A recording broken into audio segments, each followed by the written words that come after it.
didn't tell you to go to that poll and vote against your own best interest. That was your own damn problem. That was you. But don't ask for prayer when you block your own blessing. That's why I don't feel bad for these farmers. You voted for this, and now you reap what you sow. Truth to Power with Kyle Wallace, every weekday from 12 to 1. Streaming live on YouTube and on 1017 The Truth. Listen to the man who tells you exactly how he sees it. The Truth in the Afternoon with Dr. Ken Harris, every weekday from 4 p.m. to 6 p.m. on 1017 FM, 1510 AM WGKB Waukesha and W269DL Milwaukee, a locally owned Good Karma brand station.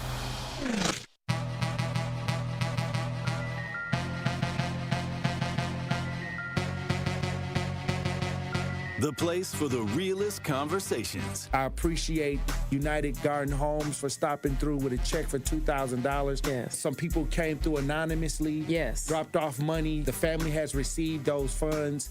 And whatever you can do, if everybody do a little, nobody has to do a lot. The movement continues. What are some of the conditions in the jail that got people upset, like the living conditions on a day-to-day basis? We'll come out of our cell at 11 o'clock in the morning. We'll get food and we'll get medication. So that shortens the time. Out of those 2 hours, we'll probably get an hour out, and then we'll have to lock right now. And by lock right now, I mean we staying in our cell. We get fed in our cell. We don't come out of our cell at all, and that's pretty much the biggest problem. And they simply say that they're short-staffed, but that's not enough because they knew that they were going to be short-staffed. Like, this has been a problem for over 2 years now. The marathon continues. There's never been a better time to make change in the city of Milwaukee, starting with the youth. And we talked about the housing. Willie Hines, y'all boy Willie Hines, and they trying to change the leadership over there.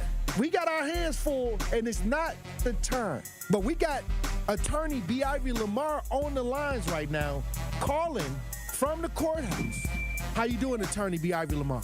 Hey, what's going on, Tory? I'm good, man. Happy to be here. Joining me on the line, Dr. Umar Johnson. How you doing, brother, Dr. Umar Johnson? Peace and Pan-Africanism, good brother, Black Power, to all my brothers and sisters in Milwaukee, Kenosha, Green Bay, Racine, and across the state of Wisconsin. Yo, peace, King. I'm going to stand with you and walk with you, brother. God bless you. Because I think it's an important thing, what you're doing, and you need to have the support of the community. Regardless if we live in these areas or not, it all affects us in one way or shape or form. It's time for that action and all the smoke.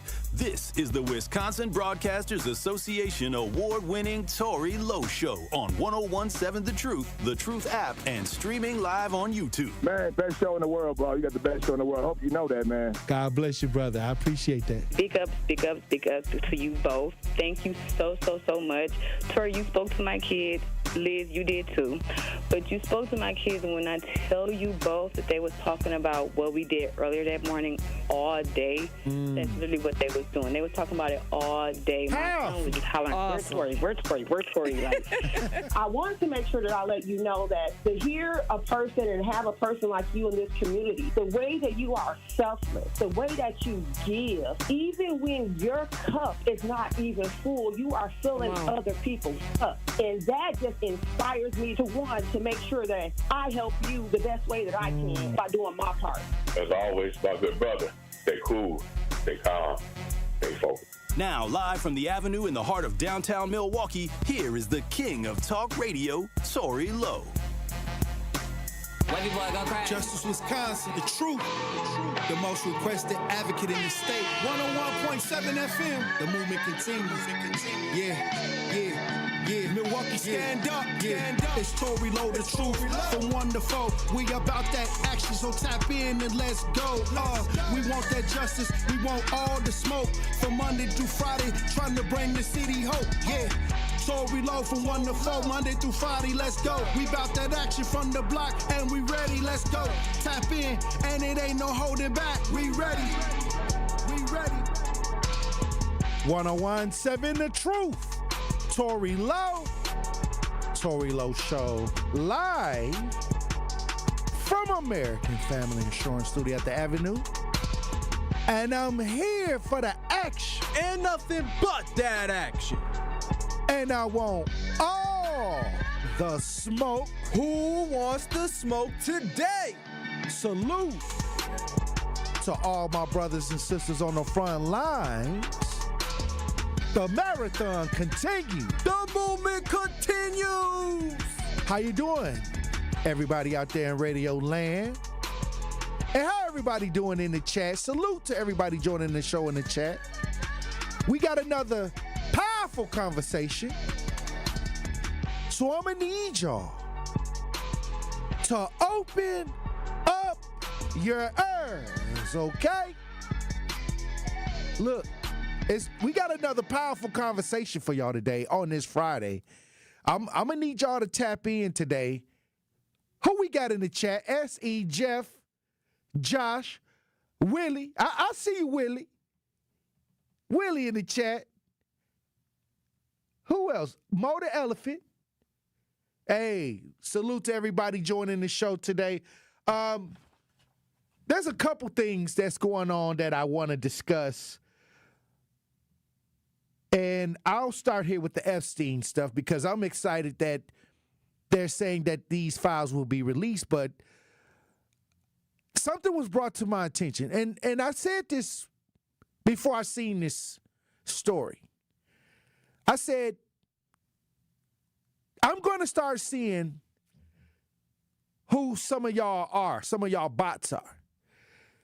Because if anybody, Democrat, Republican, president, resident, whoever is on these files and is incriminating, I need to see handcuffs on these people.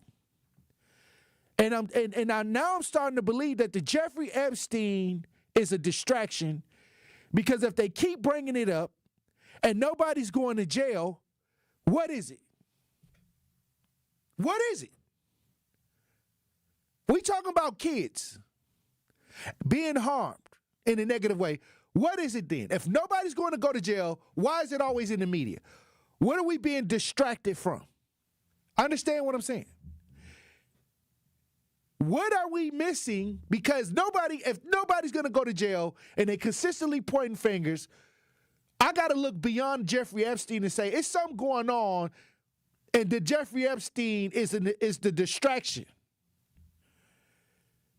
Now, if people start going to jail, I'm going to believe it's real. But I'm starting to believe that we might be missing out on something that we can't see right now, because how can you have something egregious out here involving children? They got names, flight records. They got files that they talking about. They going to release the files. We got a Democratic female that was texting Jeffrey Epstein. We got people that was, on the emails. Where the DOJ? So I think if nobody goes to jail, I believe that we're being distracted from something. Because you know how they put up a distraction first, and then something else is going on the back end that's probably detrimental to the people. So if I don't see punishment, charges, I'm going to start looking for what we're missing out on, what we're being distracted from. But I seen this video of Jasmine Crockett, and I know a lot of y'all like Jasmine Crockett, but she was defending Pulaski, the one that was texting Jeffrey Epstein. See, when it don't work to the narrative that they're trying to push, this is what you get. But we got some video and we got some audio if you're watching as we broadcast live. You be the judge. You be the judge. Let's listen. Because I'm sorry, but we don't have ethical rules that say that you can't receive text messages or you can't respond to text messages, especially if somebody has a certain record and you can't do it in committee. We all be sitting on our phones. And yes, people be texting. I mean, our staff texts us. Everybody texts us. People, I remember when I had the bleach blonde situation, who was texting me? My pastor. Okay. So let me be clear. There is no ethical violation. And so the idea or the audacity to decide that you want to strip a Black woman of her committee assignment because she was texting with Epstein. Texting with Epstein. she's defending this woman for texting with Epstein. Somebody listen to this. Okay. See, all right. When the narrative don't fit, they acquit. When the narrative don't fit, they acquit. This woman was texting with Jeffrey Epstein from the Virgin Islands. The representative from the Virgin Islands was texting with Jeffrey Epstein. He was giving her questions, and they was going back and forth. But don't worry about that. This was after he was convicted, a known pedophile. Understand what I'm saying? Then she threw in the word black woman. And see, this the race baiting. See, this is what they know. That if they make it racial, all your common sense will go in the trash. If they put a racial spin to it, you're going to react emotionally and not with your common sense. They trying to, I call trigger. They'll trigger you with the racial conversation. This all, anytime somebody starts talking about race, I'm gonna look at them like, okay, what is the real agenda about what you're trying to do? Because now you're trying to bait me in with the black woman, black man. No, tell me what happened. Let me use my common sense. But this is what the political has come to. Once I say they racist, you don't think about nothing else. You don't think about no logic. You don't do your research. You don't try to look into it or nothing. You bot it out. That's how you know you're a real bot. Once you are triggered, people can trigger you emotionally, and many times it's through race baiting. All I'm saying is, whatever the situation is, I don't care who it is. I don't care who it is. Donald J. Trump, Pulaski, Bill Clinton, Bill Gates, whoever it is, if they have been found to be a part of something that harmed the lives of young people, they got to pay the price. Hey, look, when we come back, I want to head back over to Chicago and get an update on the mother that was brutalized in the attack by a group of children. She's pressing charges, Truth Nation. She about to press them charges. We're going to talk about it when we get back. Stay locked in.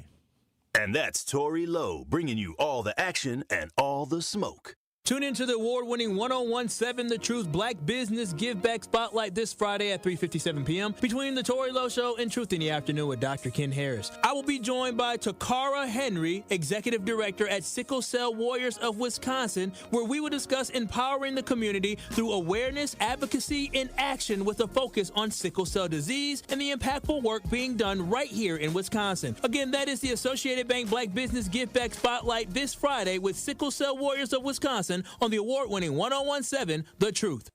Experience, knowledge, and results. That's what really matters when you need help after a serious truck accident. You'll need a lawyer experienced in fighting and winning for people just like you. Gruber Law Offices has the resources, strong track record of success, and a team of experienced lawyers to take care of your needs. We've successfully helped people injured in big truck accidents for more than 35 years. Gruber Law Offices. One call, that's all. We believe that self-care isn't selfish. I'm Maddie from Sweet Talks, a women-owned and operated medical spa fostering self-love and confidence. We believe that beauty is about feeling empowered from within, and it's truly a passion for our team at Sweet Talks. Your goals are our goals. Our services go beyond injectables, including facials, lasers, medical weight loss, hormone therapy, and more. There's even a cafe, complimentary to all patients. Get started today at Sweet Talks in Menominee Falls. Learn more at sweettalks.com. What is a DJ? Do we just play music? Maybe some are that simple. For me, I create memories that last a lifetime. I'm always thinking about how songs connect. I read the room. Every event is an open canvas, a new world, So what's a DJ when you hire me? I'm a vibe architect, a curator of euphoria, a guaranteed good time. I know you want me. Every day not only when you're lonely. Whether you have a wedding, festival, corporate event, or any other special occasion, get your free consultation with DJ Remaniac today. Trailblazer.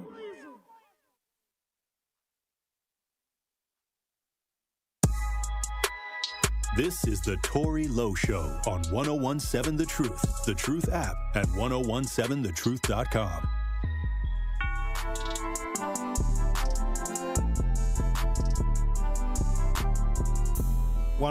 Seven The Truth, Tory Lowe Show.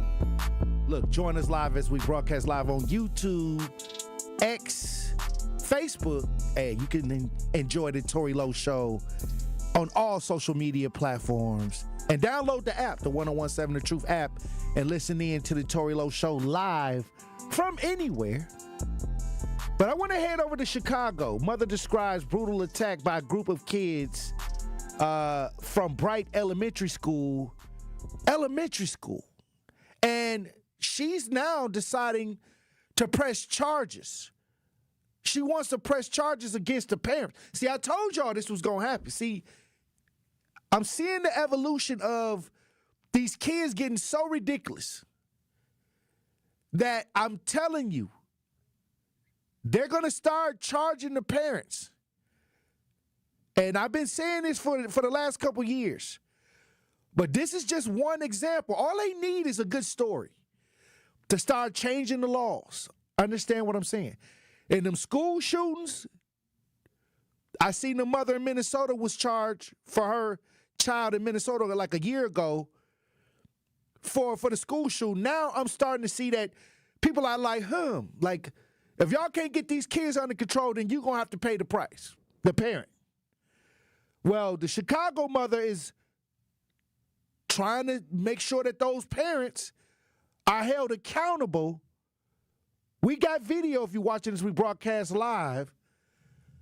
Let's listen. My son is, he's very devastated. He'll wake up out of his middle of his sleep screaming. He'll scream, "Mommy, are you there?"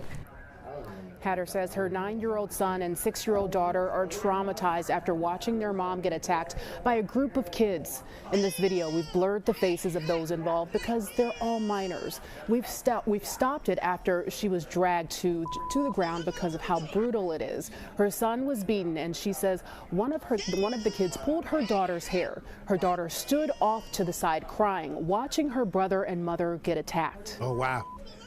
I felt helpless because I was down on the ground and he was down on the ground and he's looking at me screaming like, "Mommy, please help me, help me." I couldn't get up myself. I couldn't do nothing. She's sick. She has sickle cell. So I guess they seen a little weakness on her because she's, kind of walking a little slow. And they have no right to put their hands on an adult. That's her partner, Devon Lee, who was at work when the attack happened. Hatter went on to tell me that her son has been bullied for the past 2 years at Orville T. Bright Elementary School because of the way she walks and talks, all of the results of her sickle cell disease. Hatter tried to talk to the school about the bullying, but she says they didn't do anything about it. Yesterday, a large group of parents came to the school to show their support for the mother and to put an end to bullying. The community immediately stepped in and moved her out of South Deering and into an undisclosed location. Hatter says she's pressing charges against the parents of the kids who attacked her. As for her children, they'll be transferred to a different school, and she's looking to get therapy for them. All right, so here we go. Another situation where the mother told the school about what was happening, bullying, tried to kind of get ahead of this.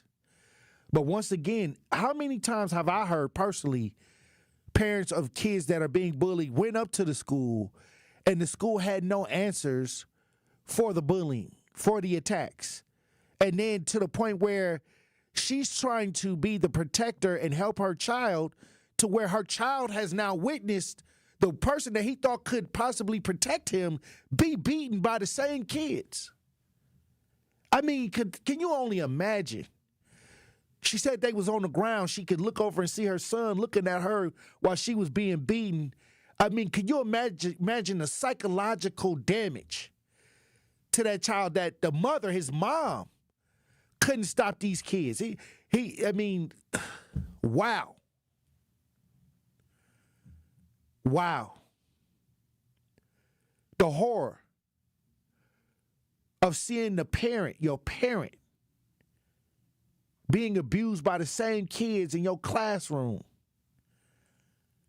I couldn't even imagine. I can't fathom.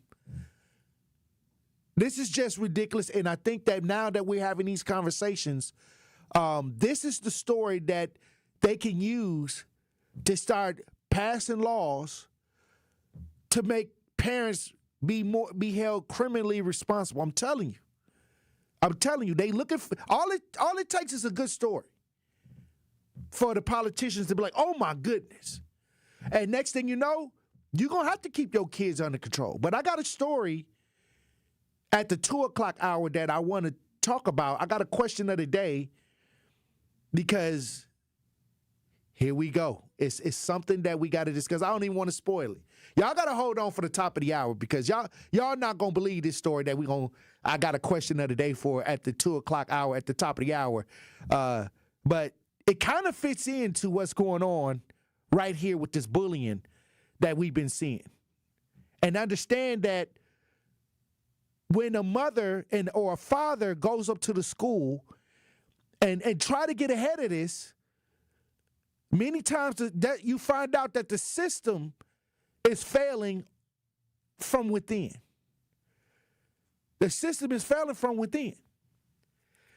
And I get calls all the time right here in the city of Milwaukee. I got to go speak to a school. I got to go speak to a school on the 8th because they're having a problem with bullying. But I'll say this. I'm trying to get the action items together.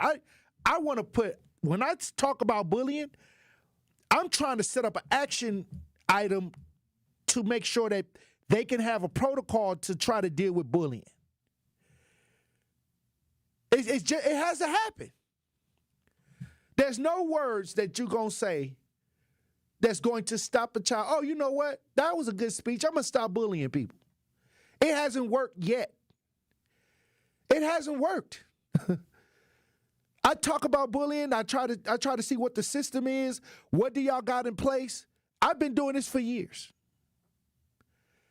And I'll tell you this, once we leave and the child goes home and they live in this lifestyle at the house, the only thing they're doing is bringing that mentality from the house into the school many times. And at some point, parents who are misraising or misguiding are not getting the discipline that needs to be installed in the child, and they're allowing this child to be a menace to society. It's right there. You may find yourself doing 30 days in jail. Watch and see. Watch and see. Mark my words. Because it's getting too out of hand. It's getting too out of hand, too far out of hand. Also, I want to talk about this story where the Sheboygan parents asked for a safety plan after son stabbed with a pencil at school. This is what I'm talking about. We need a safety plan. And the schools need to come up with a safety plan when it comes to bullying and stand on it. It's no more, we finna call the parents, parents come in. You know, some of these parents, other parents, they kid been getting bullied. They want to serve some of these parents up. They want to come in that meeting and punch on these parents. Because you letting your kid, my kid came to school to learn. Not to get beat up. And you ain't, we having these conversations and it ain't working. But there needs to be a plan of action against bullying in these schools. Sheboygan parents are asking, hey, where's the safety plan after the son was stabbed with a pencil at the school. We got some video if you're watching as we broadcast live. Let's listen. Photos tell the story. A bright red puncture wound with a ring of bruising. If we don't talk about this, what happens next? The couple says their 11-year-old son, Fox, diagnosed with autism and ADHD, was stabbed in the ribs with a pencil. It happened Tuesday by another student during class time, the latest in multiple incidents since September. First day of 6th grade, he was stabbed with a pencil in his arm. Wow. That incident left this scar. Are you scared for your child's safety? Yeah. Yeah. So there is a big part of me that believes the grown-ups want to keep him safe. But that doesn't change that kids are doing things that the grown-ups aren't stopping. The Tobys say after each incident, they sat down with the school principal. There's confidentiality. Right. So they can't tell us what the policy or procedure is. What the punishment is. The campus has a school resource officer, but the Tobys say they called police too. They referred us back to the resource officer. Now they want a plan from the district and the community to keep students safe. The community needs to know that it's not okay.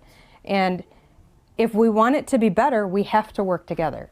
Sheboygan Area School District Superintendent Jake Conrath says in a statement, "The district has been in contact with the family and we are working together to create and implement a plan that keeps our students feeling safe at school, which is a main priority." Hey, this is a problem.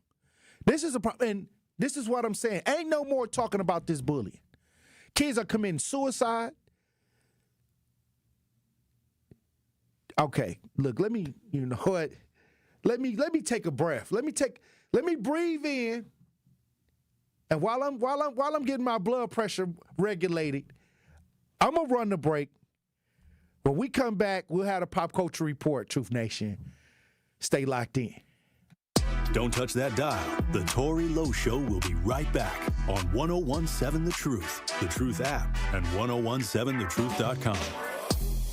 Wisconsin winters can be tough, and so are higher energy bills. The Community Advocates Milwaukee County Energy Assistance Program is ready to help you. Eligible Milwaukee County residents can receive help with their energy bills and weatherization benefits to keep you warm and help you manage your heating and electric bills. Schedule your personal appointment at keepwarmmke.org or call 414-270-4653. For more details about locations and hours of operation, go to communityadvocates.net. This program is administered by the State of Wisconsin Department of Administration. Life's better with American Family Insurance because we know you love working weekends.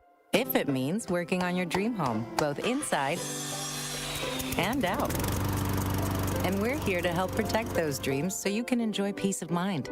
Save up to 40% when you bundle home and auto. American Family Insurance. Get a quote and find an agent at amfam.com. Products not available in every state. Some exclusions apply. American Family Mutual Insurance Company, SI, and its operating company, 6000 American Parkway, Madison, Wisconsin. Today's College Month Spotlight on the award-winning 1017 The Truth is brought to you by Educators Credit Union, and now I am excited to be joined by Victor Frazier, Director of Community Engagement at Educators Credit Union. Victor, let's talk about scholarships. Now, I know Educators has a phenomenal scholarship for those here in southeastern Wisconsin. Can you talk about the scholarship? Yeah, absolutely we do. We have a scholarship that's open to our members. The requirements are pretty easy. You just have to be a member for at least 1 year of Educators Credit Union, a 3.0 or better GPA, and then you have to just write an essay about how you as a student have exemplified our core values of honesty, integrity, fairness, respect, or excellence. So you get to choose which one you want to write about, and then you just go ahead and submit it, and it's all through a portal right online, and it's very easy to make the application process. That is great. And do we know how much these students can get awarded financially? Yes, there's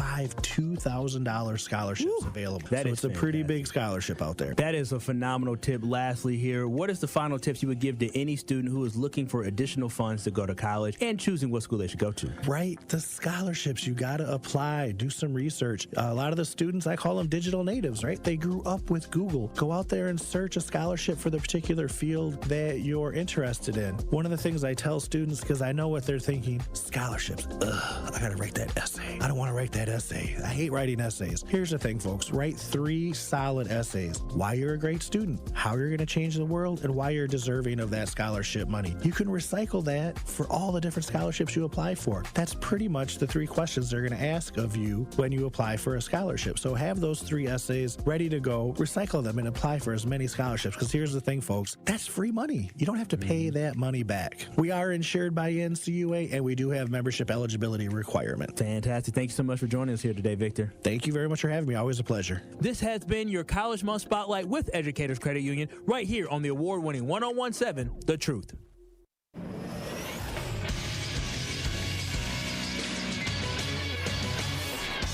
Associated Bank Sports Update on 1017 The Truth is powered by ESPN Milwaukee. I'm Nazir Spencer.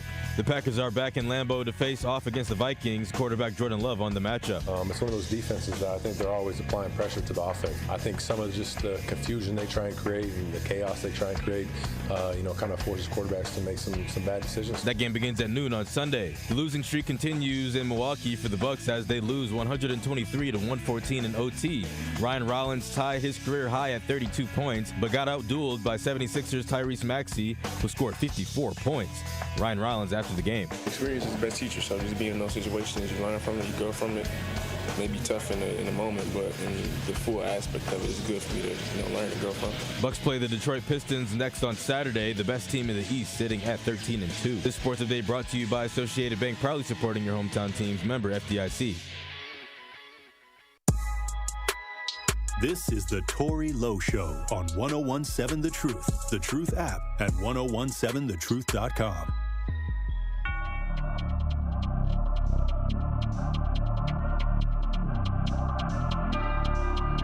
Hungry for something fresh and delicious? Get your favorites from Cousin Subs delivered straight to your door. From their freshly baked bread and hand-sliced meats and cheeses and their famous sides. Crispy golden fries, Wisconsin cheese curds, creamy mac and cheese. Every meal made to order and ready to enjoy. Ordering is quick and easy online through the Cousins app. Whether it's a solo lunch, family dinner, or a spread for the whole crew, let them bring it straight to you fast and fresh. Cousin Subs, we believe in better.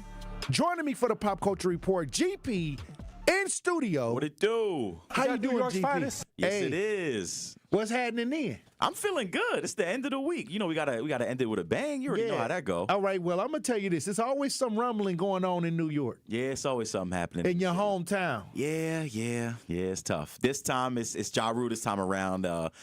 Tweets kind of circulated. Tasha K, who's a well-known blogger, basically inside the city or kind of in the industry, she tweeted that Ja Rule essentially got jumped outside of a popular restaurant called Say Less in New York. And so Ja Rule obviously came online to kind of clear the air. And in his response or on Twitter, he basically said, Tasha, why are you lying to these good people? Yes, some BNs tried to jump me. No, it wasn't at Say Less. I'm chilling, smoking a joint, watching Scott Van Pelt with not a scratch on me. And so obviously they kind of went back and forth online. And so the video, which we both saw, it's basically kind of them on a side stage.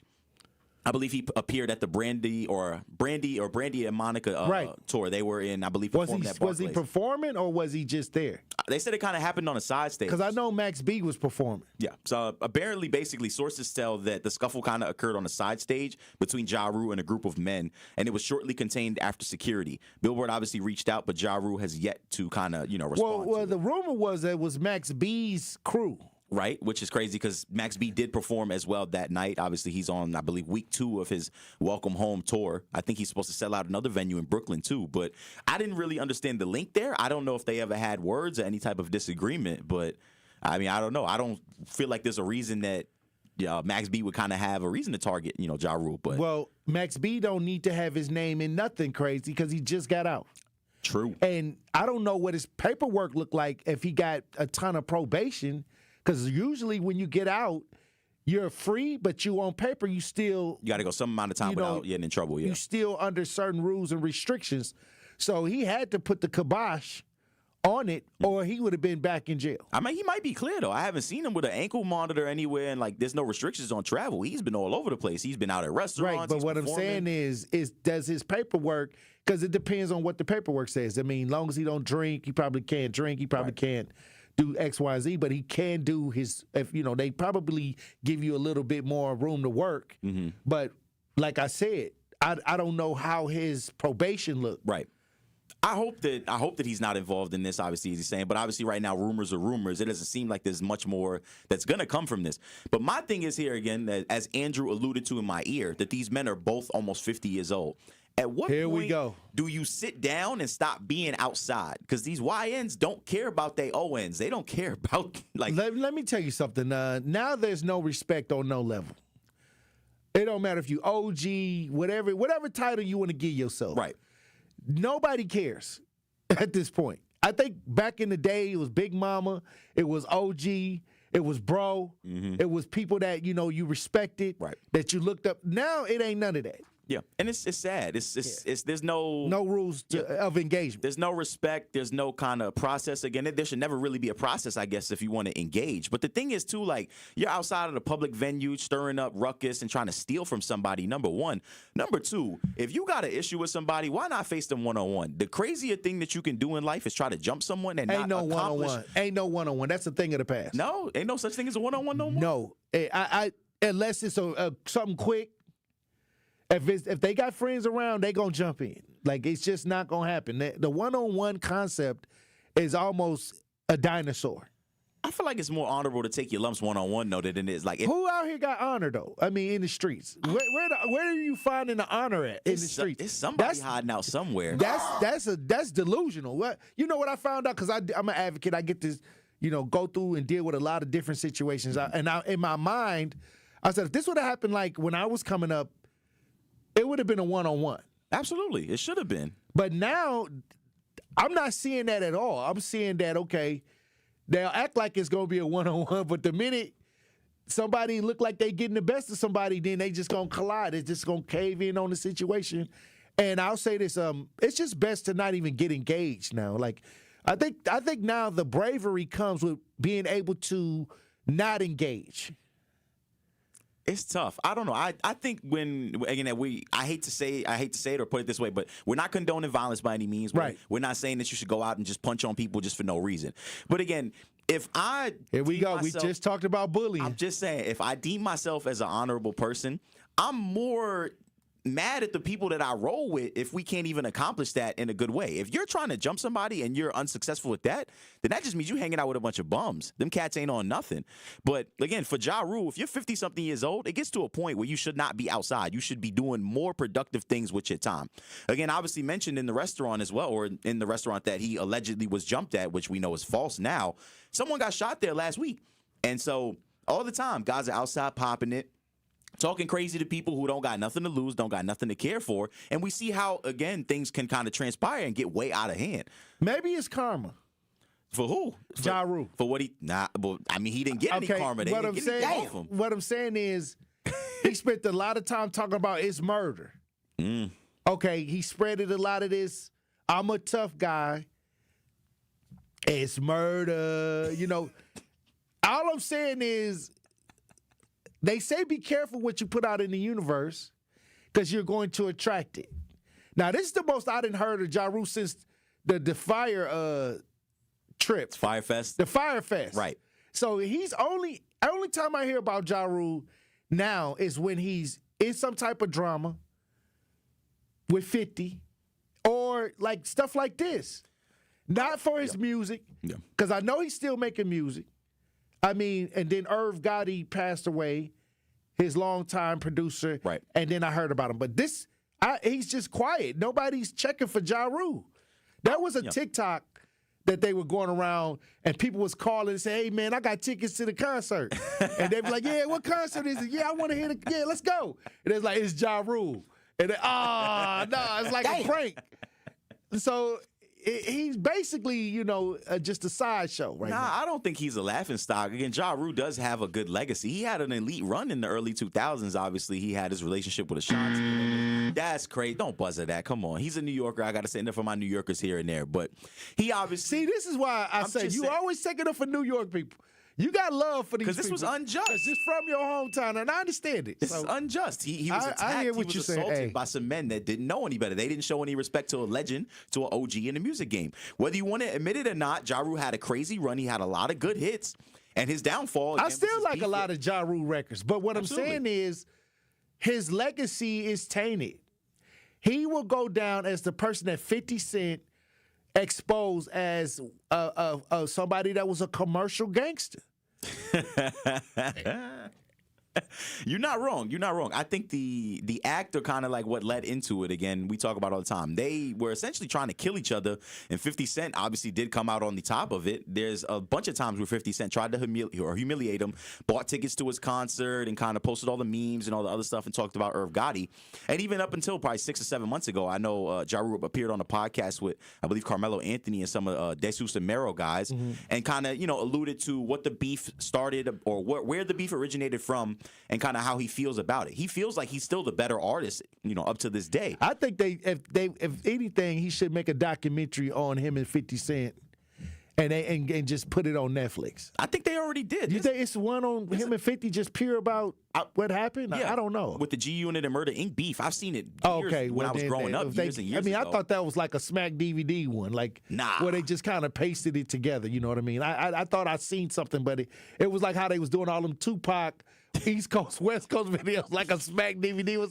It wasn't a real one. It was somebody that started editing and pasting a lot of stuff together, and it wasn't like that real 50 on one side, Ja on the other side. They sitting down, have the interview, and then they paste it together like that. No, I mean, you're talking about kind of like a sports documentary. That's what it sounds like. Yeah, like something like that. No, I don't think you could even get them to agree to sign on to something like that, because it might get, I don't want to say it'll get as violent as it was before, but there was a lot of documentaries or kind of coverage on the beef. There's a lot of famous beef that we kind of got Smack DVD, edit and copy and paste on it. And no, it kind of, I think there was one that kind of focused on, I'm forgetting the name of the record label, but I know when they kind of had that run-in in the lobby of the record label where someone got stabbed, a couple other people got shot, and all types of other things like that. But again, for someone that is this age, I don't understand why he's still outside hanging around in these spaces. We talk about people elevating and being or acting their age to some effect. It's some olders out. Sometimes we confuse elders with olders, and the olders still want to be out here popping it up, pouring bottles. You can't tell the olders from the young swag because they biting these young men. That's why these young men don't have no respect for them, because you still out here trying to get the girls I'm trying to talk to.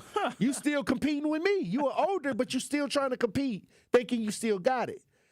Instead of passing the wisdom down, being an elder, giving me tools and gems, you out here trying to compete with me. So them elders ain't gonna never get no real respect. You know what I mean?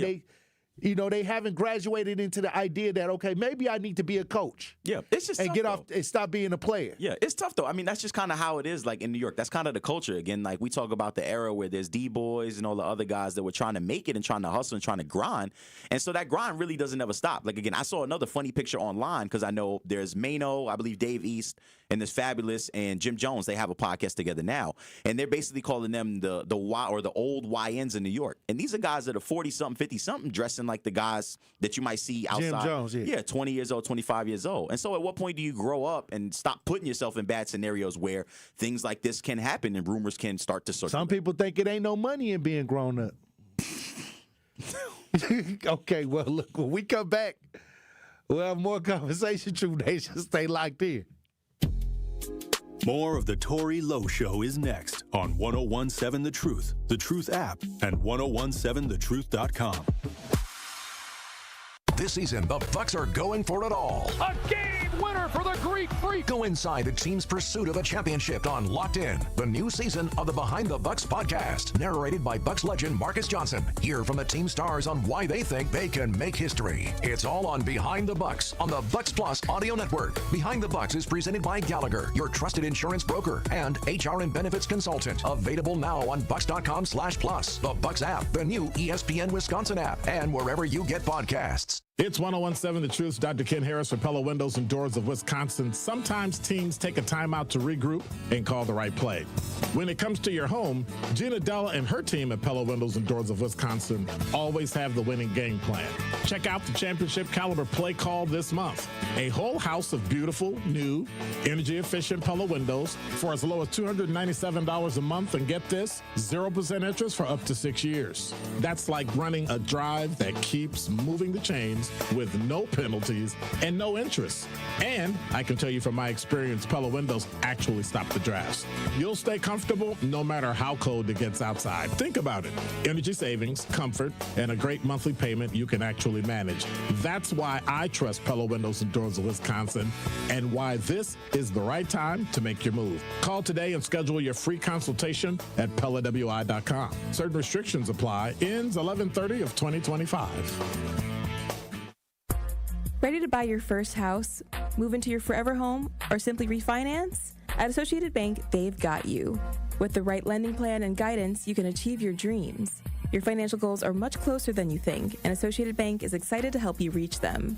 Learn more at associatedbank.com/lending or ask a banker for details. Subject to credit approval. Member FDIC. Equal housing lender.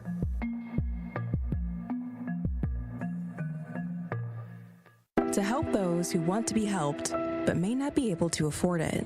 That's what PGA Tour winner Grayson Murray had envisioned for a foundation before he sadly took his own life at just 30 years old. His parents channeled their grief into creating the Grayson Murray Foundation, carrying out his vision to help those struggling with mental health and addiction. To donate and learn more, visit GraysonMurrayFoundation.com. Harley-Davidson is an iconic Milwaukee brand, recognized worldwide for its innovation and strength. For many years, Harley-Davidson has partnered with Junior Achievement to prepare the future workforce of our community. Together, we're ensuring young people discover the career path that's right for them. To learn more, visit wisconsin.ja.org.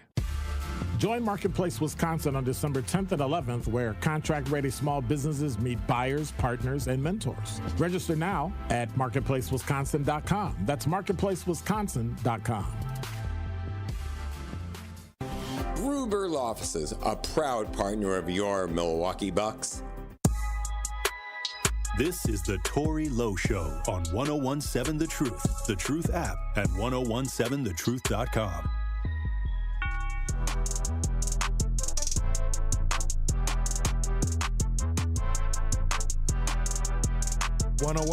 The Truth, Tory Lowe Show. We got GP in studio for the Pop Culture Report. What it do? On this beautiful Friday.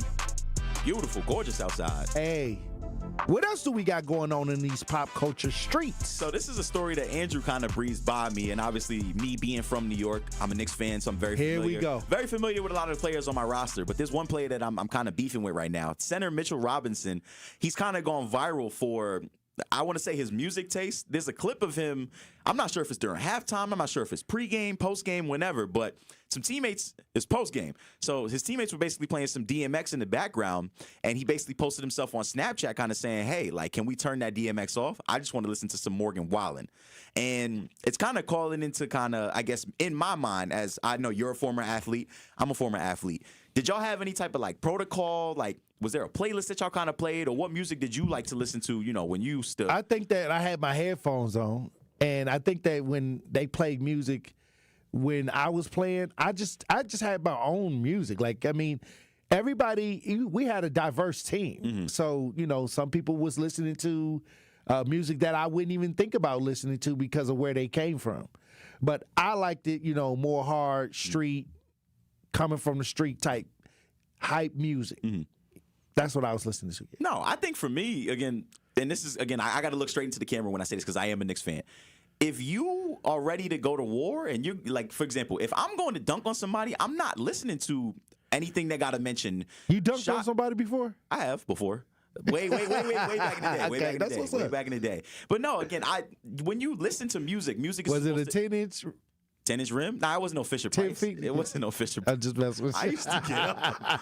But no, I'm not understanding why country music is the first thing that kind of comes to mind. If I'm ready to go to war with my brothers, whether it's football, whether it's basketball, I'm not listening to nothing that got to talk about my Southern Bells and my pickup trucks and whiskey and all types of. I'm just generalizing right here. Again, for anybody that likes country music, if you like country music, sure, that's on you. But for me, again, you ain't listen to Cowboy Troy? Never.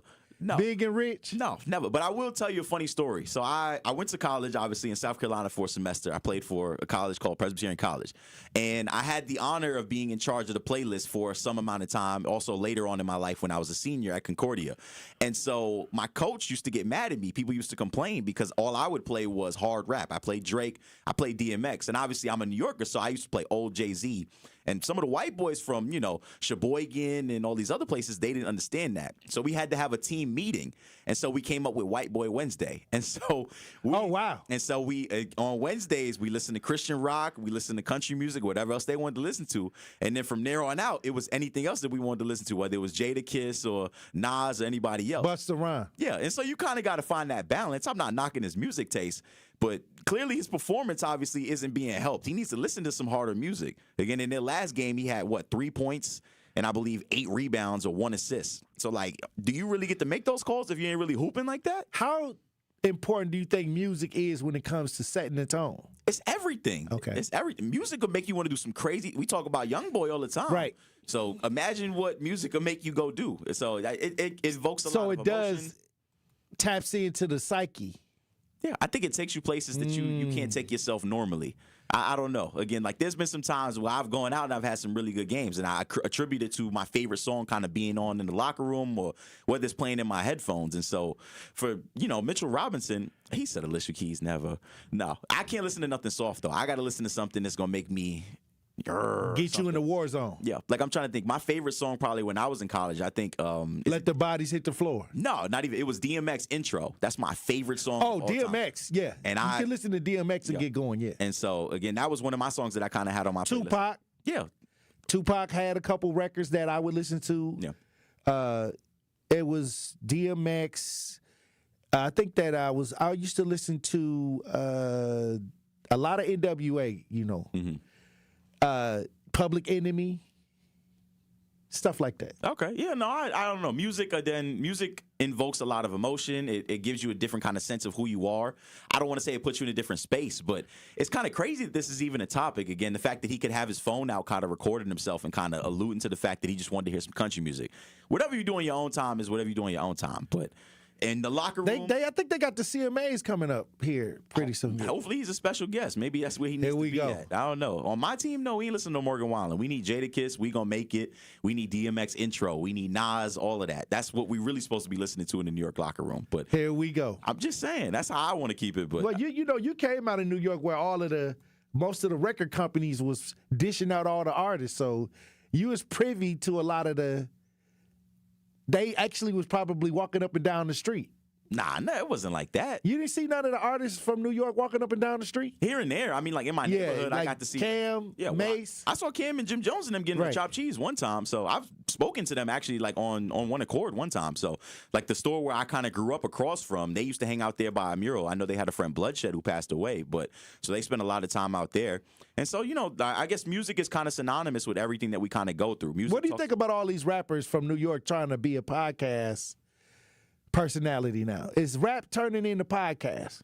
I don't think it seems like more rappers, more people that are past their prime with music. Mm-hmm.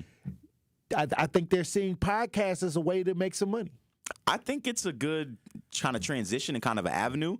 Again, we talk about it all the time. There's a lot of untold stories from whether it be the 90s or early 2000s. And so, again, like I talked about it too, Cameron was someone that I saw growing up in my childhood who I idolized because he carried himself with a different kind of elegance, a different type of swagger. And so now watching him in the podcast space, he's phenomenal because he tells it in a way that we would have never kind of experienced. He told a funny story about Bun B. I was watching one of their old podcasts the other day, and how Bun B kind of liked, or kind of was beefing with some of the East Coast rappers, but he liked Cameron in them because he felt that they were authentic. And so I think if you're a rapper and you had a good run and a strong era, or, if fans still kind of clamor to hear about the stories from yesteryear, then there's always an avenue for you to tell it. It's the same thing we're seeing with Max B now. Max B popped up on, Talk with Flea with Cameron, and so he's getting to tell his story. He's getting his flowers while he's still here to smell them. I think it's a good thing. I'm all for it. Well, I'll say this. Fat Joe and Jadakiss got a podcast now. And it's funny. I think Mano has a group. Mm-hmm. Who is that? Jim Jones, Mano? Davies, Mano, Fabulous, and Jim Jones, yeah. And I think that with this podcast in particular, Dave East was on the hot seat because he went to a Max B joint, a party. Right. And Jim Jones felt some type of way about that because Max B and Jim Jones got beef. Yeah. And they got him on the podcast, and they was talking about it on the podcast. Yeah. But you could tell that Jim Jones felt some type of way. But it just seems like the beef and all of these things that went on in the street are starting to carry over into these podcasts, which makes them interesting to listen to, because they're telling in-depth details now that we didn't have privy to hear. Yeah, but I think the thing, like, again, Mano has also said it in previous times. Again, if I don't hate you enough to kill you, then we really not beefing. I think it gets to a certain point where it's kind of cool just to hear people talk about it, give their side of the story, and kind of wherever you lie, you know, whether you're a fan of Jim Jones, whether you're a fan of Max B, or whoever, you know, kind of violated who the most. But I think it's good discourse because it creates conversation. If I'm not friends with somebody, do you have to not be friends with them? Right. Or am I allowed to kind of engage and kind of get the story, you know, for myself? I think a lot of times that's a problem. People kind of are so blind in loyalty and kind of sticking to this true code or whatever. But sometimes people really have important things to say. You kind of got to know the full scope before you just kind of lay on one side. Is podcasting the graveyard for dead rappers? That's hey. It might be. The career might not be working, so let me talk about it. Yeah, it might be essentially the unemployment. That's really how it kind of goes. If you can't get in the booth and make some money, you might as well pick up a mic and do something else with it. So it's the same thing. You're still talking. Basically, yeah. I like it. I enjoy it. Again, there's a lot of stories that I would not have ever heard or that the public would not ever know if we didn't give them these cameras and this space in order to kind of tell people, you know, exactly what it was. We would have never got all the entertainment that we did from Cameron and Dame Dash, you know. There's still stories about, I want to say, Nas and Jay-Z and all types of other people beefing. So we get to see everybody explain things how they saw it in the industry when they were in their heyday. It's second life. Basically. Podcasting is a second life for these artists. Yeah, it's a lifestyle. It's a jump start, basically, to another career. So. Well, I appreciate you for coming through on this Friday. As always, I appreciate it. Hey, another powerful pop culture report, GP. Yes, sir. Looking forward to next week, too. All right. Well, when we come back, we're going to open up the lines, Truth Nation. Stay locked in. Come in with straight truth. Everything got a message. I'll say this. Y'all can't be tired if y'all still messing with the negative energy. Every day I get on and say, the power of the tongue. Your impulsive negative thoughts, reacting, and these kids watching you reacting all wild and crazy. The programming you watching on TV, the music. And now, like Security Mike said, it's popular to pop somebody. It's popular now. And these kids coming back, they coming back to somebody's house. They coming to eat a meal at somebody's house. They hanging out with somebody in the neighborhood who got a house, who paying the rent. They hanging out with you. They may be your relative. They may be your buddy. That social acceptance is there. Understand what I'm saying? So when we really tired, we gonna cut it off. We gonna stop it. Tune in to all your favorite 1017 The Truth shows all day, every day by downloading the Truth app. Most elves have pointy shoes. I have 4 paws. Ho, ho, ho.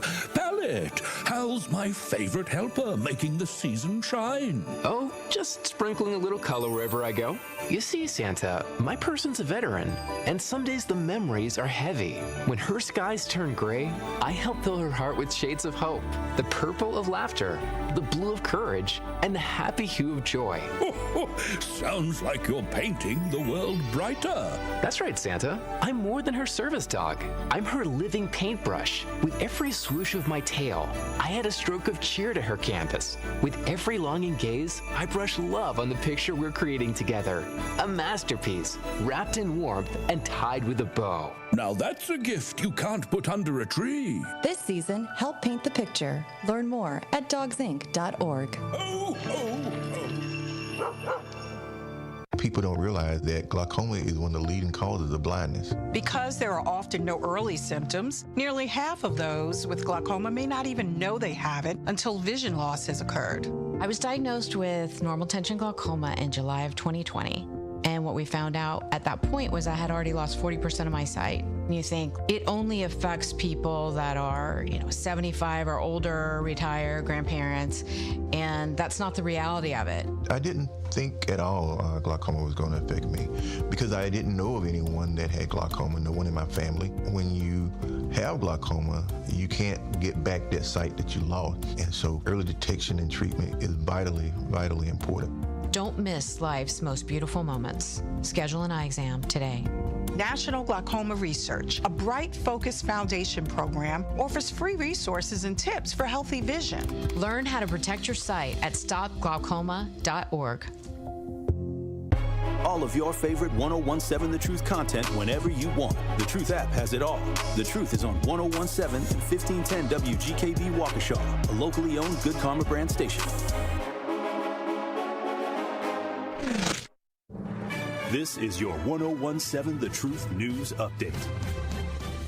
Hello, everyone. This is Rhea Riley with your news update. The final Milwaukee public school built before 1978 will be free of lead dust by the end of next week. Superintendent Dr. Brenda Casillas says throughout the 11-month lead crisis, the district spent millions. We estimate that our total cost will be around $43 million as of November 17th. This includes about $36 million in expenses for contract work over the summer and about $7 million in our direct expenses, including the most recent round of post-1950 elementary schools. Dr. Casillas says the district will continue testing students of lead later this year. A father in the village of Union Grove is in custody for alleged child sex crimes. 36-year-old Aaron Rolowski faces 10 counts of possession of child pornography. The sheriff's office says his wife discovered hundreds of images downloaded from a messenger app on a cell phone. Rolowski is in custody on a $50,000 bond and has a no-contact order with his children. Republican leaders in the state assembly have blocked a bipartisan bill that would extend postpartum Medicaid coverage for new mothers. Several Democrats are calling out Speaker Robin Vos. Why might he do that?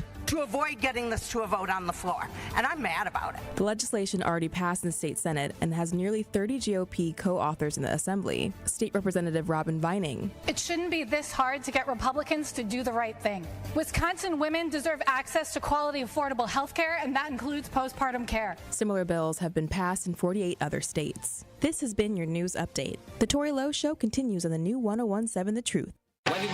Justice Wisconsin, the truth, the most requested advocate in the state. 101.7 FM, the movement continues. Yeah. Milwaukee, stand up. It's Tory Lowe, the truth, from 1 to 4. We about that action, so tap in and let's go. We want that justice, we want all the smoke. From Monday through Friday, trying to bring the city hope. Yeah. Tory Lowe from 1 to 4, Monday through Friday, let's go. We bout that action from the block, and we ready, let's go. Tap in, and it ain't no holding back. We ready. 1017 The Truth. Tory Lowe. Tory Lowe Show live from American Family Insurance Studio at the Avenue. The movement continues. The marathon continues right here on 1017 The Truth. Thank you for joining me for the second hour of the Tory Lowe Show. And I got a question for Truth Nation because we've been talking about all these bad kids. We've been talking about parents being held responsible. But what about when parents go to discipline the kid to say, hey, you've been messing up in school. I'm gonna have to give you a spanking, or I'm gonna have to try to discipline you in some type of way. Now, for a long time, I've been talking about child protective services and parents that have gotten in trouble for trying to discipline their bad kids, and they went back up to the school and told the same teacher, the same person that told them that the kid was messing up and we need to figure something out, and then they tried to discipline them and probably gave him a spanking, and the kid went back and told that same person that they got a spanking, and then they called child protective service on the parent. So it's kind of like I see two things going on. I see that the kids is acting crazy, and we trying to figure out what to do with that, the bullying and all of that. But then I also see that when you do go to try to discipline the kids and maybe hand them a spanking, and then they get back to the school will turn on the parent and then call Child Protective Services. So I'm not talking about child abuse. I'm not talking about where you need to go to jail for child abuse. I'm talking about like when you just going crazy. Like some of my family members when I was a kid and when I used to get a whooping, they used to go crazy on me. You know, go tell you to go in the backyard and get the switch off the tree. And then, you know, you had to pick your own switch. If that was, they had a little bit more freedom back in the day, I'll say that. But now, it's different. So, it's a story that I seen. And I want to bring this in, and if you're watching this we broadcast live, we got some video. I'm going to give y'all time, if y'all are listening, to go to y'all devices and get to the live feed. I'm gonna give y'all about like a minute to get to the live feed because y'all want to see this story. Y'all need to see this. I'm gonna give y'all at least a minute and a half so y'all can get to the live feed because I need this one to actually resonate. I want to go to Alabama. Down south, back in Alabama. A teacher in Mobile, Alabama was taken into custody after an unsettling video of a beating surfaced online. A 24-year-old teacher, second grade teacher at College Hill Christian Academy was arrested after a video of her putting 22 lashes on her child in 14 seconds. And it was posted to Facebook. And I saw this video. And trust me, I've seen whoopings like this when I was a kid. And this was normal. Like this was kind of normal. But I need y'all, somebody look at this. I need y'all to go as we broadcast live. We got this story, and y'all tell me what y'all think. Because I got a question. Truth Nation. So I'm going to need you to see this live video. If you're watching this, we broadcasting live. Time is up. Let's listen. The video was clandestinely captured by another family member who has given us permission to show it to you. It appears to be a parent attempting to physically discipline her child. The sheriff's office now confirms the woman is the mother of the 12-year-old son that is about to be struck with a strap or a belt 22 times, the beating lasting about 15 seconds, and it is difficult to watch.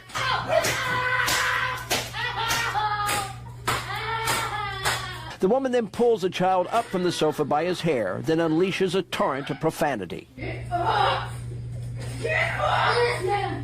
Everybody else is saying please been to your goddamn work welcome and she run off down there to neighbor's house. This video has also been viewed by investigators with the Mobile County Sheriff's Office, who identify her as 44-year-old Randy Nicole Staples of Grand Bay. But some viewers may recognize her as Mrs. Nicole Staples, a second-grade teacher at Cottage Hill Christian Academy. This is her booking picture from Mobile Metro Jail earlier this evening after being charged with felony willful abuse. People are entitled to discipline their children how they choose, but that went well beyond discipline. It was abuse. Mobile County Sheriff Paul Birch calls the behavior in the video repulsive. It was sickening to see somebody that just could, repeatedly, strike their child and then snatch them by the hair and yell and cuss at them, and then I think the last strike was across his arms. Just there was never any question or doubt that she was ultimately going to be arrested. Sheriff Birch says making the video even more confounding is Staples' reputation at Cottage Hill Christian Academy, which in May posted on Facebook that she had been chosen Teacher of the Year. Teacher of the Year. It's, almost like a dual personality. And because by all accounts, I'm told that she is a good teacher and well respected, but yet, what happens in the home is clearly the opposite of that. The sheriff says this is very much an ongoing investigation and that DHR is involved and is dealing with the children. He says he expects more. All right, look. Play that first part again, because this looked like something that happened in my grandma's house. Like, when I was coming up, this was normal.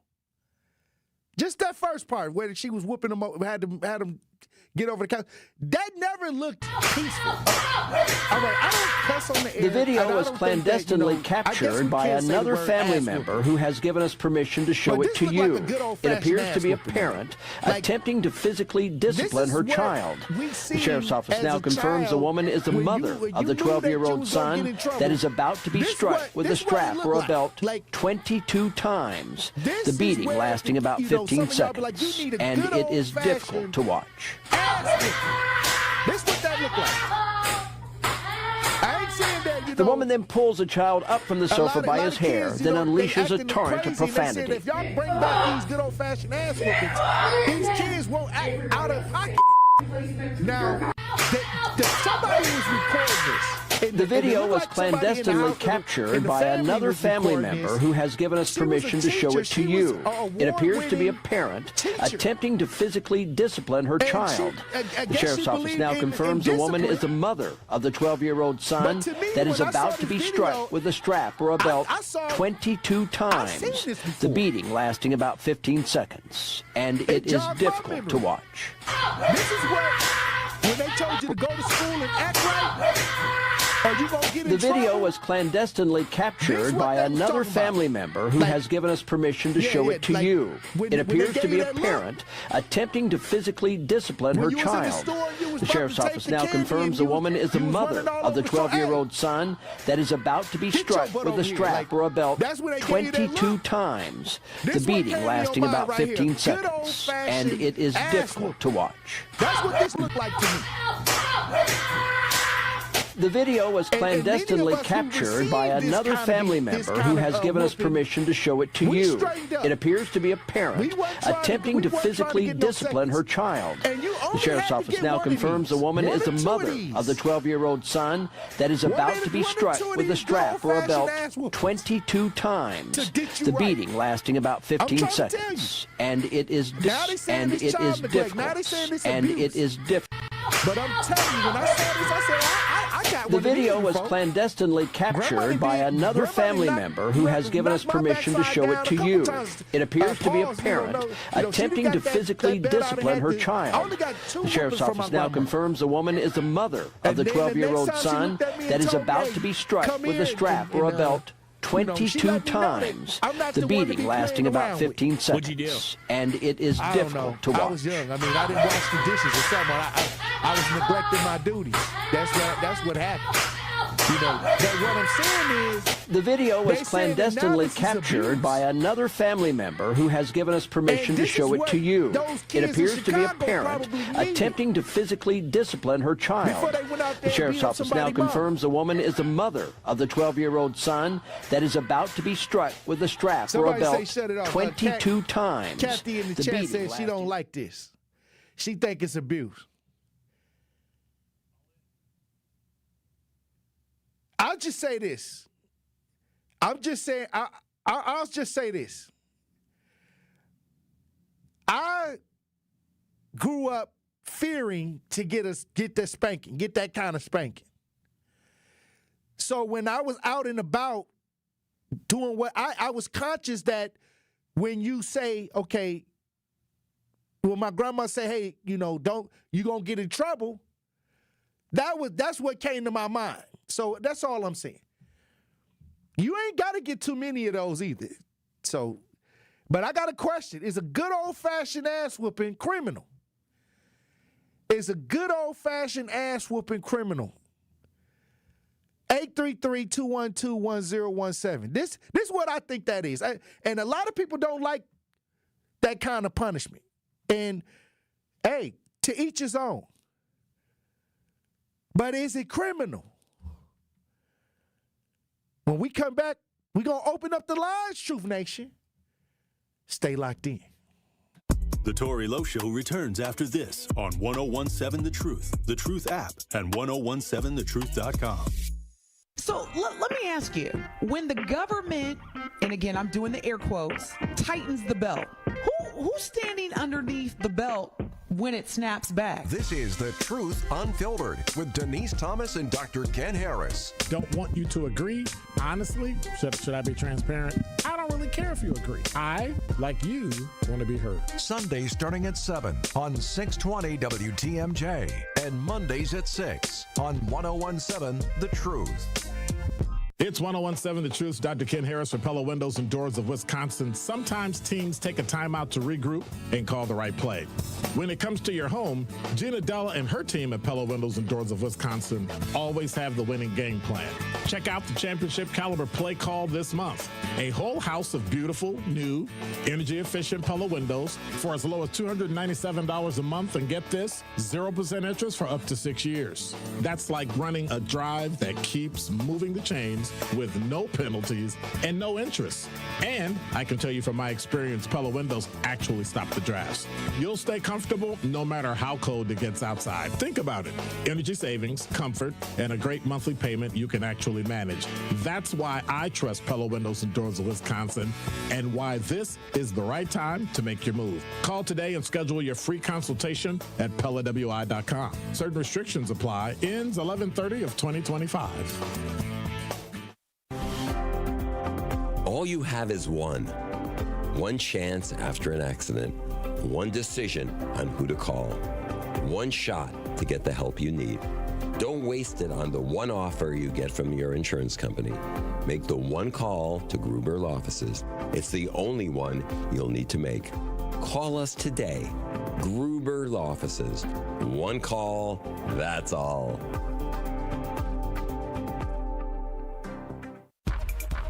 Ready to hit the road in your new car? At Brewery Credit Union, we make it easy with affordable payment options on auto loans designed to fit your budget. Whether it's a brand new ride or the perfect used vehicle, we'll help you get behind the wheel faster. With flexible terms, quick approvals, and personalized service you can trust. Don't wait. Start your journey today.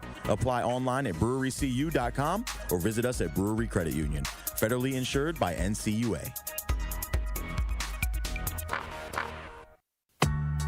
When you're high, you feel different.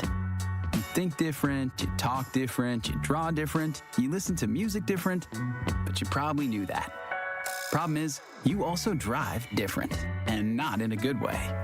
That's why driving high is illegal everywhere. So if you're high, just don't drive.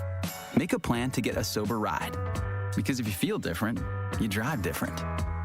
Brought to you by NHTSA and the Ad Council. This is the Tory Lowe Show on 1017 The Truth, The Truth app, and 1017thetruth.com.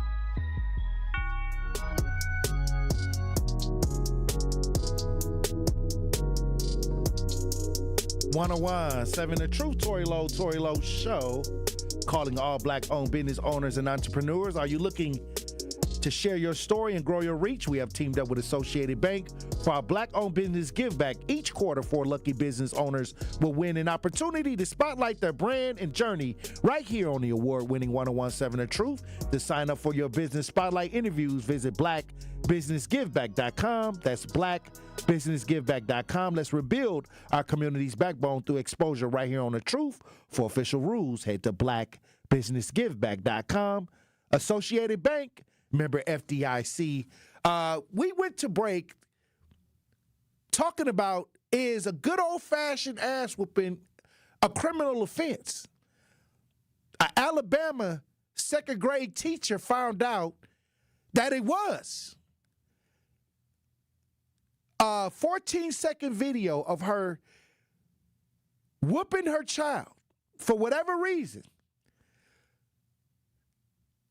is now costing her career. We go ahead to the lines. Lisa, how you doing, Lisa? I'm doing good. How are you today? Blessings, Queen. Look, no, that's not a criminal offense. Look, I remember when my father used to whoop us. I said our father. Our mother used to just threaten us or call our father. And our father used to say, this is going to hurt me more than it's going to hurt you. No, it ain't, Daddy. See, we used to get a lecture of why we did it, and then we get a whooping, and then we get a lecture on what needs to be better off, what needs to be better done, in other words. So we not only got a whooping, but we got a lesson and a lecture in what we did wrong. And we learned from that. I said, but what she did, I mean, he wasn't even crying. He was just yelling. Right. Did he have his shorts down? Oh, no, you had to have your shorts down. You had to be bare butt. Hey. Did you get a switch? I had one of those bare butt, yeah. Yeah, did you remember when your parents would hit you so hard with that switch, you scream but won't nothing come out? Yeah. It would be a high note and a pause. You'll be screaming so hard you get that pause. Well, you can't get it out. You better not cry. You better shut it up. You better. You better not. Hey. No. Dominic, come on now. We got whoopings, and we got lessons. We got the reason why we got that punishment. We had to learn from what we did wrong. And we think about today. That's what. Oh my goodness. I would cut these kids. Hey, like our neighbors. Hey, what you? Come here. What you doing? I'll whoop your butt. Get home before your mama knows she's coming. You know she's coming. Or they'll whoop us there, and then we'll get a whooping when we get home. See, but you talk about the community. See, that's the community. While you at work, we taking care of your children. We raising your children. We didn't have daycares and everything. We had Big Mama or our neighbor, our nosy neighbor, whatever you may call them. She make me sick, man. I don't like her. But you're going to respect her. Right. Hey, look, let me tell you something. We talk about, getting these kids in line. A lot of us got in line because we didn't want to meet that belt. We didn't want to come home and get that real, okay, come in, lay down. It's time, lay it down. We didn't want that. So we went to school, we was nice to everybody, and then when we went to school and let's say a kid did something else and we got into it, we didn't get a whooping for that. We didn't get a whooping for defending ourselves. We got a whooping for acting out of pocket. We got Callie on the lines. Callie, how you doing, Callie? How you doing, bro? Let me tell you something, Tory. I'm gonna be real candid, real fast. I don't know if I can say this word, but y'all can believe it. Ass whoopings kept me out the penitentiary. That's all I got to say. Right. Ass whoopings kept me out the penitentiary. I don't use the word ass on the air, but for what I seen what this lady did to the kid, that was an ass whooping. Yes. Yeah. That was an ass whooping. Yes, sir. Yes, sir. I was not offended, not even a little bit. I've gotten many whoopings in my day. I was a hard-headed child, but at the end of the day, it kept me out the penitentiary. That's so I graduated high school. I went to college. I did all the things. Yeah, ain't nothing wrong with that. Them kids in Chicago definitely need one of those. That was just an old-fashioned, old-school whooping. That's what that was. To those that have experienced it, we have definitely went on to better, brighter things, knowing that if you messed up, that was waiting for you back at the crib. Mr. Moore. To better, how you doing, Mr. Moore?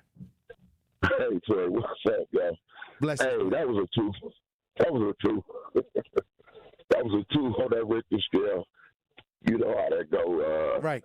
He ain't even break it. Like, when you get that first lick, ain't none of that, you done lost your breath. So, yeah, that was a 2. But, no, come on now. They tripping. That ain't no felony.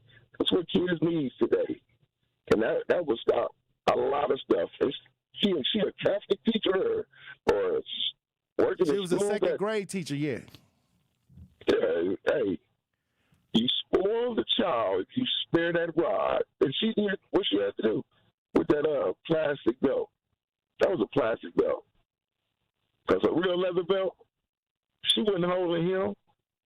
Me and you, Tory, we would have been gone. Hey.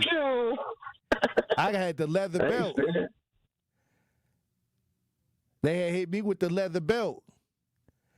But, my grandma loved me, so she knew how to, I didn't think it was a beating. I think that I was wrong, and she was disciplining me. And I didn't have to get it too many times. I didn't give my grandma too many problems. I just, I knew when she was serious, And she was, hey, you know, we ain't going to get out here and embarrass the family. Black Conscious. How you doing, brother, Black Conscious? Man, listen, we knew what we could and could not do because of that belt. Now, don't get me wrong.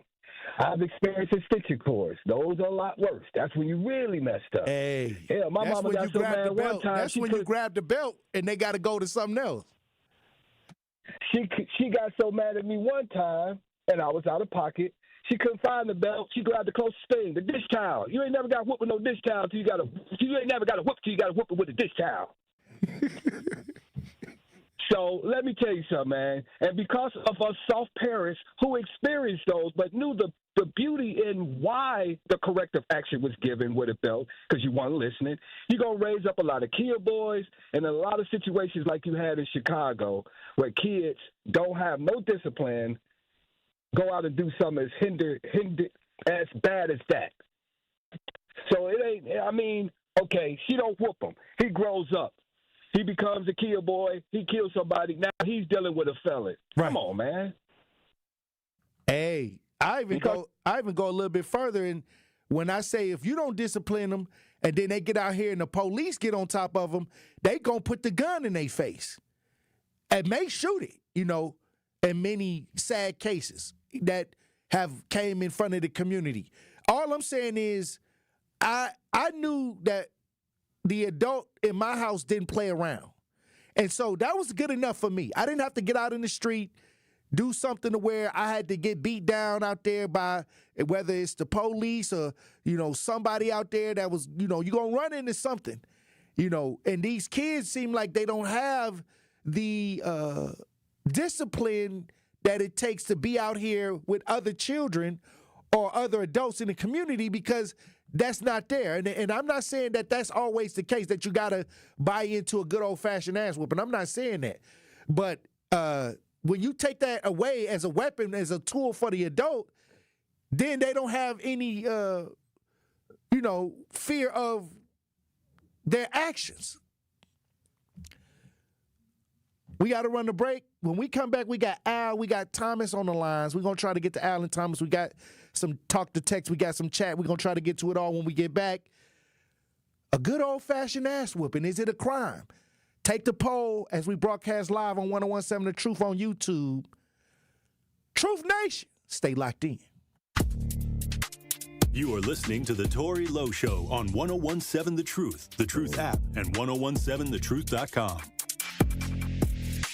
Your big night deserves more than just music. Prom, homecoming, graduation, weddings, corporate gatherings. Every occasion deserves a soundtrack that elevates the moment. I'm Kyrie, DJ Rhea Maniac Brooks, community leader and your dedicated DJ. From the very first consultation to the last track, I'll make sure every detail aligns with your vision. For more information about how you can make your event unforgettable, visit www.djreemaniac.com. That's www.djreemaniac.com. Make your event an experience with DJ Rhea Maniac. Hi, I'm Priscilla Presley. My love for animals began when I was 5 years old. That sparked a lifelong commitment to speak up for animals who can't speak for themselves. Elvis and I supported American Humane Society because your compassion can change a life. American Humane Society strengthens the bond between humans and animals. Please visit AmericanHumane.org to learn more. Thank you.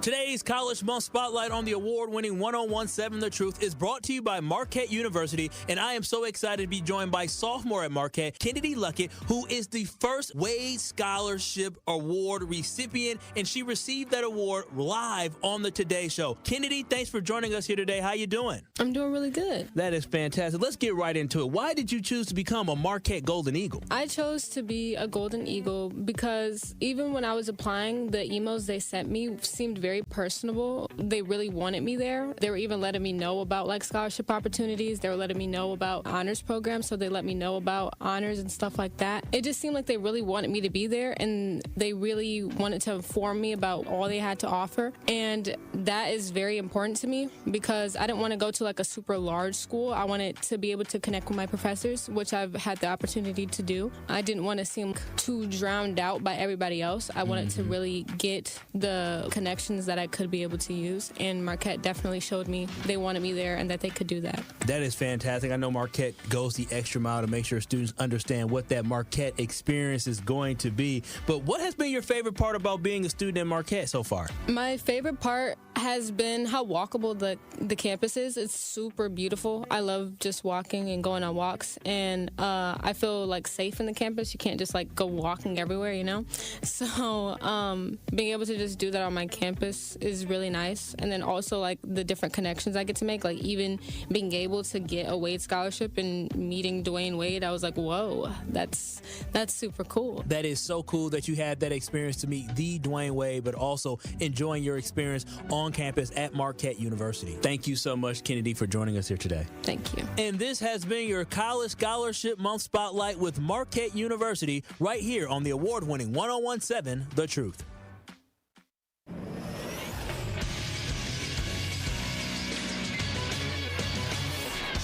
Associated Bank Sports Update on 1017 The Truth is powered by ESPN Milwaukee. I'm Nazir Spencer.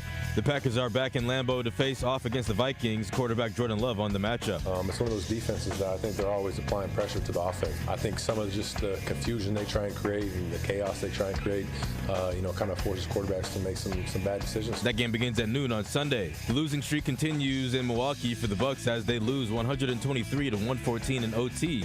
Ryan Rollins tied his career high at 32 points, but got out-dueled by 76ers Tyrese Maxey, who scored 54 points. Ryan Rollins after the game. Experience is the best teacher, so just being in those situations, you learn from it, you grow from it. It may be tough in the moment, but in the full aspect of it is good for me to learn and grow from it. Bucks play the Detroit Pistons next on Saturday, the best team in the East, sitting at 13-2. This sports update brought to you by Associated Bank, proudly supporting your hometown teams. Member FDIC. This is the Tory Lowe Show on 1017 The Truth, The Truth app at 1017thetruth.com.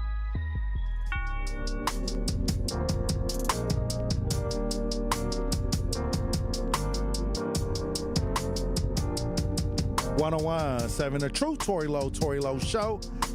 We've been talking about a good old-fashioned ass whooping on the show today. Is it criminal? We got a poll in the chat. Where we at with the poll in the chat? 63% say no, it is not criminal, Tory. And how many? So 63% says no, it's not criminal. So the rest saying yes, it is. So it's kind of, there's a good majority of people that think that your good old-fashioned ass whooping could be criminal. Run that audio back of the video because look at this. The video was clandestinely captured by another family member who has given us permission to show it to you. It appears to be a parent attempting to physically discipline her child. The sheriff's office now confirms the woman is the mother of the 12-year-old son. All right, that's enough. To me, that I seen this before. I seen my cousins get this. You lived it. I lived it. I see this was going on. And everybody would act right afterward. They would get up after they got a few smacks and wipe their face, and they would go, they wouldn't do it again. We got Thomas on the lines. Thomas. Yeah. How you doing, Thomas? All right. Do you think that a good old-fashioned butt whooping is criminal? No, I don't think it's. I don't think it was criminal. No, I don't think it's criminal. But I know this. I know it put some fear in me. Turn the radio down in the background. You turn your radio down just a little bit in the background. Yeah, it put some fear in me. If I got a bad report card or something like that, and we used to get out at 3:00. And I used to walk home real slow because I already know my mama going to ask for that report card. And if he see them D's on that report card, I'm getting it. That's the worst. Going to school and bringing back the bad grades, boy. Man, you didn't want to come home right away when the report card time. You couldn't hide from that report card. I used to take the long way home, right? I used to take the long way home. You can't hide from that report card. They gonna tell if you was doing that work. Hey, Al. Hello. How you doing, Al? Is a good old fashioned spanking, butt whooping, ass whooping criminal? Why should it be criminal? Some kids deserve to get their ass beat, and they need a beat. I think it's only criminal when they start taking whooping their ass to abuse. Right. I don't see nothing wrong with that. And majority of the people who complaining about it, they probably just don't want to do it. Now, I will say some kids might not need it, but you're going to have some kids who will need it day, night, and for lunch, and before they go to bed. I don't see nothing wrong with it. And if they call CPS, only thing CPS going to do them is take them away, and they're going to be used for a check, and they're going to get molested in somebody else's raising anyway. So bend the twig while it's young. That'll stop you from having to go pick them up from jail. And then you won't have to do a GoFundMe. Have a great day. Hey, we talk about what to do many times when the kids are out of control. And, back when we was coming up, there was a system when you got out of control. It was called a good old-fashioned butt whooping. I'm just saying, it was a system in play now. I think that society has worked to remove that kind of behavior. But I'll say this. There is abuse going on. I did see abuse, too. Like, when I say a good old-fashioned ass whooping, to me, that wasn't abuse. That was discipline. That was a certain type of discipline. But you had people that would go too extra far that I've seen abuse. I know when I see abuse. I know when somebody is mentally not capable of actually disciplining someone because they can't discipline themselves. I can tell you when it's abuse, and I've fought against it many, many, many, many times. But what I saw right in this video, that's something that's gonna help you get to college if it's done out of love. I mean, she was a second grade teacher, and she was teacher of the year. So when the family member who recorded it put it on Facebook, I'm telling you, it just, people, yeah, maybe they need the whooping. Maybe they need some of that mess. I don't know. But what I'm saying is, as I grew up, most people feel some type of way about whoopings and how to discipline children. But then these are the same people that's commenting on the thing that happened in Chicago with the mother and the kids. Steve, how you doing, Steve? Steve from Glendale. How you doing? Not too bad, Tory. How about you? Blessings, brother. Is a good old-fashioned butt-whooping criminal? No, not at all. In fact, my father, as long as you don't get it, like abusive. But my father, he was from the old country, and I can count maybe on one hand when I did something really bad. Otherwise he'd just have to look at me a certain way, and I'd shut up. Right. But yeah, I got a couple of butt whoopings, and back in my days, the teachers did it too. Right, and that's back when they let the teachers hit you with the ruler. Oh, yeah. Well, my favorite teacher, I loved him. But he was my fifth grade teacher. But if you got out of line, I remember getting a backhand upside the head. I remember I got the thump. I got the pluck. They plucked the back of my head when I was in class. Exactly. And that, that kept us in line. And there was, I went to a public school. And there was a dress code. You had to wear your shirt tucked in. You couldn't look like a slob, nothing. Hey. All right, Steve. Thank you for tapping in. Have a great weekend. Security Mike. How you doing, Security Mike? Hey, how you doing, Tito? Hey, Security Mike, did you get one of them good old-fashioned butt whoopings? Oh, man, dude. Hey, if that's the case, all our parents will be locked up. Locked up? Threw away the key. I would get that twice, man. I would get that twice. A whooping like that twice. With no clothes on. You didn't have no clothes on. Yeah, that's when you really did something bad. When they told you to strip it down. Extension cord, switch. Wasn't no little belt like that. That wasn't nothing. And all that kid was doing was really just hollering. He wasn't crying. We actually was crying and running. If I could, how many times I was able to break it loose and then run up, slide up under the bed. And then our mom would grab a broom and start rambling under the bed trying to digging. Right. Straight up. Hey. You must have got it like that too then. Yeah, I sure did. If I could make it, I used to dive under the bed and slide right under there. Hey. That's exactly what happened. Hey. He bought a flashback. I had a flashback. Trying to get away. Eddie. How you doing, Brother Eddie? I know that ain't who I think it is. There we go, Tory. There we go. Tory, I wanted to put in my 2 cents because I'm uniquely qualified on this. My father was an old-school Sicilian bastard. He enjoyed beating us. I can't say enough. I think Is if it I had a to put a beating number or a on whooping? it, a little bit of both. Tory, depending on his mood, depending if it was the weekend and he felt pretty good about it, give us a little grace. But if I tell you my father beat me, if I had to throw a number, I'd say 11,000 times. Oh, wow. Over my childhood. And I knew he enjoyed it because that's why you the way you is right now. You mean discipline, good-looking, smart, funny, witty, articulate, athletic, academic? Yeah, I think some of it had to do with that. But it was a culture back then because I went to Catholic school, Tory, and the nuns used to hit us. I mean, the nuns are a vessel of Jesus Christ, our Savior, right? Love, peace, harmony, right? All that stuff. And the nuns would beat us with rulers, Tory. They would hit us with rulers. Oh, wow. And they're daughters of Christ. I never understood that. But I would say that nowadays, the truth is, I think whipping is wrong, but it works.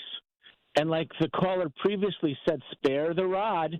There's something to that. When I was a kid, you feared getting out of hand because you knew you had a whipping coming. Or, Tory, also, the parents today, take a kid from the North Shore, okay?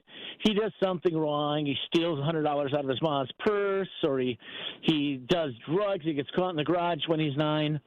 The parents go out and go, listen, little buddy, how your father and I failed you. It wasn't you. It was us. And so let's go to GameStop. We'll buy a new game station. Oh, wow. And maybe you want a new bike. It's us, right?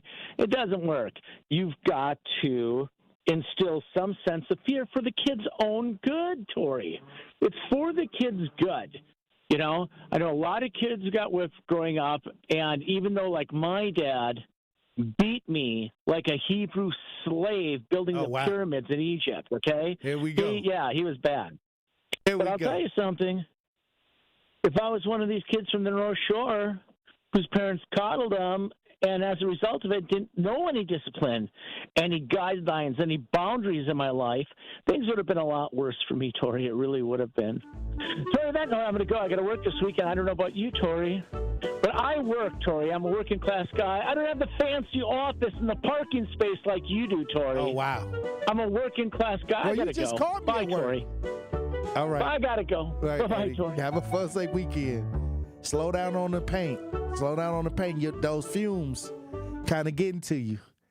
Hey, when we come back, we got Mo Love on the lines. I want to talk to Mo Love. We got some chat. We got some talk to text. I'm going to try to get to it all when we get back. Truth Nation. Stay locked in. The Tory Lowe Show returns after this on 1017 The Truth app, and 1017thetruth.com. On Saturday night, the Milwaukee Panthers continue their road trip as they head to Kansas to take on the Wichita State Shockers. Right elbow, Hubbard at the top, 5 on the shot clock, 1-on-1 with Petty. High on the left with 2, driving, baseline, 16-footer is pure at the shot clock buzzer. Oh, Seth Hubbard. Scott Warris has the coverage Saturday starting at 5:30 on 101.7 The Truth and the Milwaukee Panthers Sports Network from Learfield. Tip-off happens at 6 o'clock. Hey, it's me, Coach Erica. Are you feeling lost, tired, or just unfocused? Let me help you get back on track. Join the Journey to Success coaching program today and start becoming the best version of you. Don't wait. Your breakthrough starts now. Learn more at ericaodomjourney.com. That's ericaodomjourney.com. Let's walk this journey together. This is Sherwin Hughes from 101.7 The Truth for Axe Housing. Are you tired of paying a landlord rent when you should be paying yourself? Do you want to leave a financial legacy, or would you like to have a stable place to call home? Well, it's time for you to start on the path to owning your own home instead of renting. You can work with an Axe Housing coach, and they will teach you how home ownership can be a reality. Axe Housing has helped over 4,000 families in our neighborhoods. Many times your mortgage will be a lot less than what you're paying for rent. As an average Axe family who has been helped pays around $900 per month. No matter what barriers you think you're facing, Axe Housing coaches can assist you right now. An Axe Housing coach will help you create and stick to a plan and a budget and get you ready for home ownership. If you're not dreaming of home ownership by now, you certainly should be. Let's make it a reality with Axe Housing. Get started on a virtual orientation by clicking on axehousing.org. That is ACTS housing.org. Don't let where you are financially right now get in the way of your very bright future of becoming a homeowner. Axe coaches are here to help. Harley-Davidson is an iconic Milwaukee brand, recognized worldwide for its innovation and strength. For many years, Harley-Davidson has partnered with Junior Achievement to prepare the future workforce of our community. Together, we're ensuring young people discover the career path that's right for them. To learn more, visit wisconsin.ja.org. Join Marketplace Wisconsin on December 10th and 11th, where contract-ready small businesses meet buyers, partners, and mentors. Register now at marketplacewisconsin.com. That is marketplacewisconsin.com. Hurt by a truck? Call Gruberg Offices. One call, that's all. This is the Tory Lowe Show on 101.7 The Truth, The Truth app at 1017thetruth.com.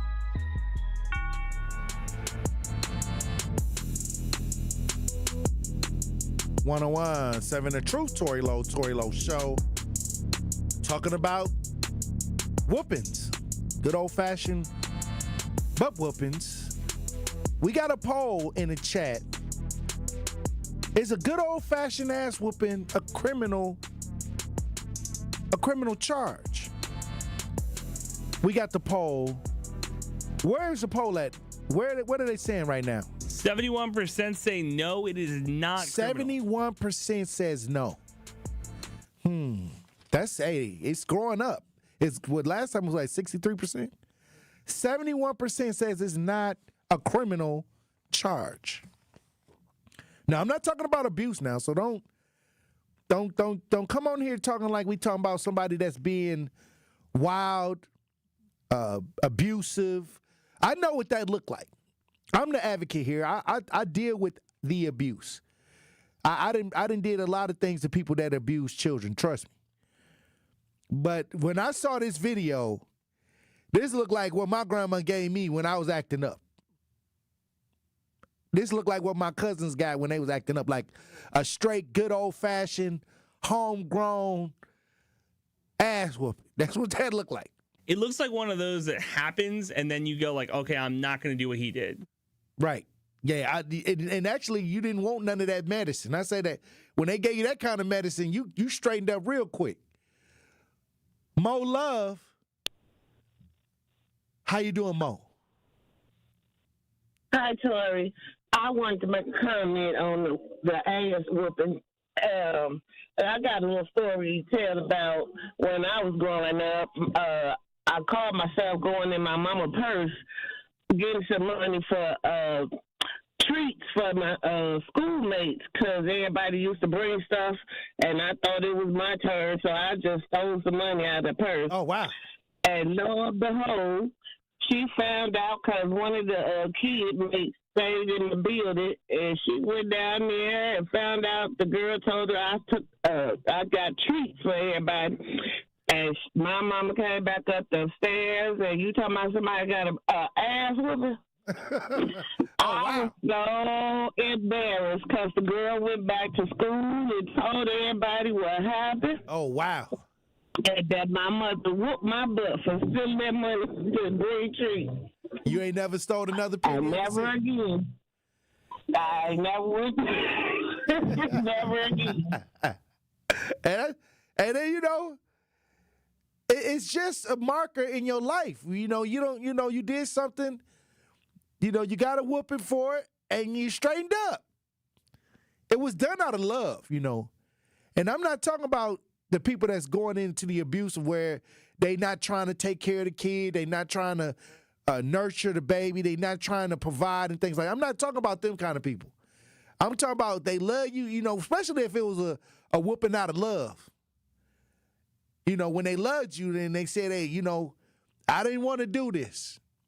And then they preached to you. Who had that parent that they when they was hitting you with the whoop, when you was getting the spanking, when you was getting the whooping, and they was preaching to you? I told you not to do it. You did it anyway. Smack, smack, smack. I mean, don't do it. I tried to tell you. I tried to talk to you. You trying to be hard-headed? They was preaching to you when you was getting the whooping. I hated that. I didn't want to hear the preaching. Shar. We got Shar on the lines. How you doing? Hello. How you doing, Shar? I'm doing fine. I'm just giving a different perspective. Go right ahead.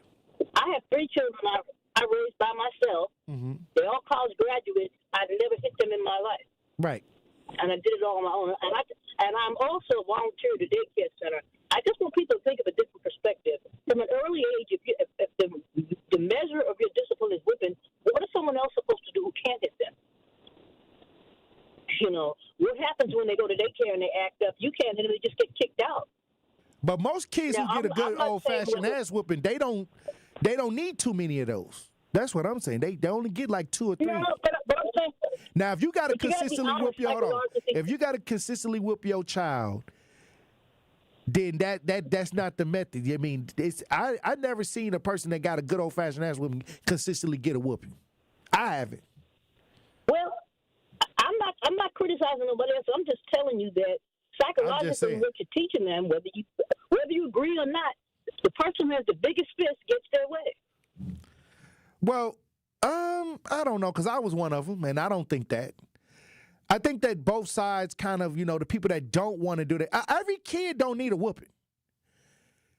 You know, every kid don't need to get that level of a good old-fashioned ass whooping. I mean, I don't whoop like that, like how my grandmother did. I don't try to do that, but I do believe in it. You know what I mean? So you do got good kids. It's definitely some kids that are able to listen and do as they told and things like that.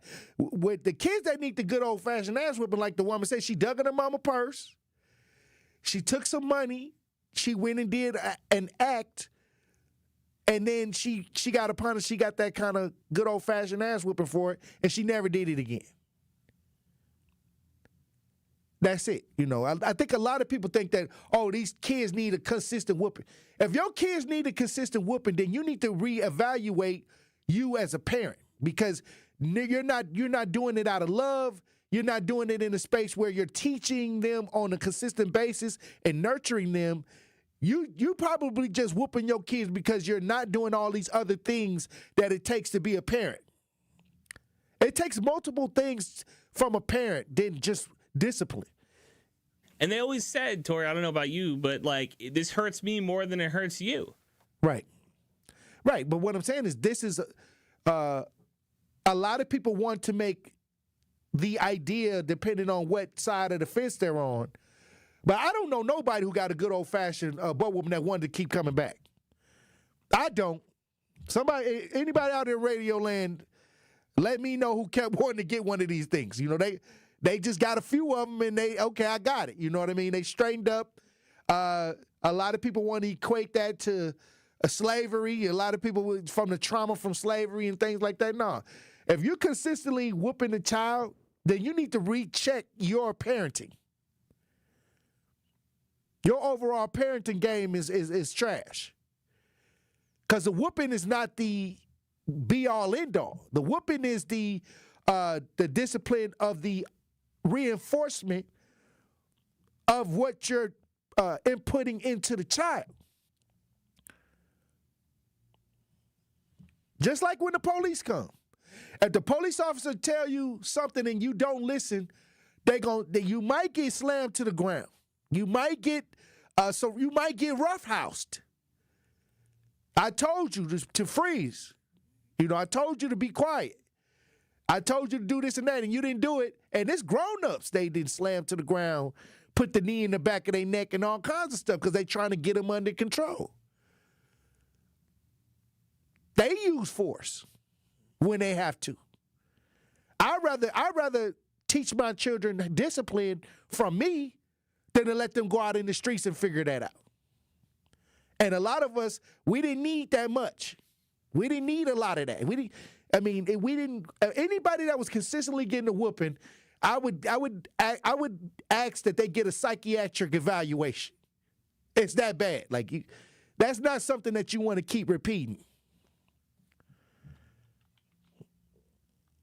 What'd you say, Andrew? I said it's like when you touch the stove.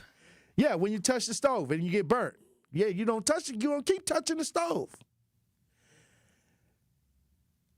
I want to get to this story when we get back. Sheboygan woman. Oh, not the Sheboygan woman, but there was a woman that turned her husband in after finding child pornography on his phone. Turned her husband in. He was a creep. We're going to talk about that when we get back. Truth Nation. Stay locked in. Come in with straight truth. If you acted up, if you were out here doing any kind of foolishness or just something that people know would make your family's name look bad, your neighbor from down the street, if they see the son or daughter, be like, what are you doing? They gonna call you out. They gonna let you know that they saw you. And then they gonna tell you, come here. Now you know I'm gonna tell your daddy. That part. There are a lot of times when people are new to an area, they don't know where to plug in. And anybody who plugs in the 101.7 The Truth and listen to you and Dame and Truth Nation would know that there is a significant public outcry when violence happens in our community. Don't worry about the outcry if you're not listening to the right people. So I would encourage her to tune in to 101.7 The Truth and listen to you guys, Denise Thomas, Dr. Ken Harris, Tory Lowe, and definitely Sherwin Hughes every day. Watch all your favorite 101.7 The Truth shows by subscribing to 101.7 The Truth on YouTube. People don't realize that glaucoma is one of the leading causes of blindness. Because there are often no early symptoms, nearly half of those with glaucoma may not even know they have it until vision loss has occurred.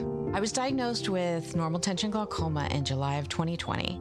And what we found out at that point was I had already lost 40% of my sight. And you think it only affects people that are, 75 or older, retired, grandparents, and that's not the reality of it. I didn't think at all glaucoma was going to affect me because I didn't know of anyone that had glaucoma, no one in my family. When you have glaucoma, you can't get back that sight that you lost. And so early detection and treatment is vitally, vitally important. Don't miss life's most beautiful moments. Schedule an eye exam today.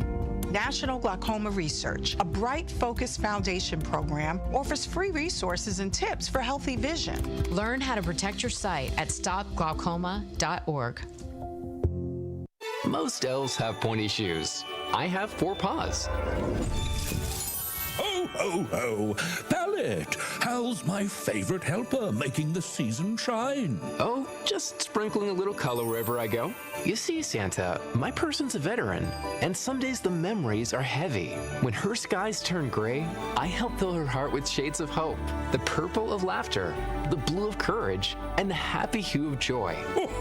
Sounds like you're painting the world brighter. That's right, Santa. I'm more than her service dog. I'm her living paintbrush. With every swoosh of my tail, I add a stroke of cheer to her canvas. With every longing gaze, I brush love on the picture we're creating together.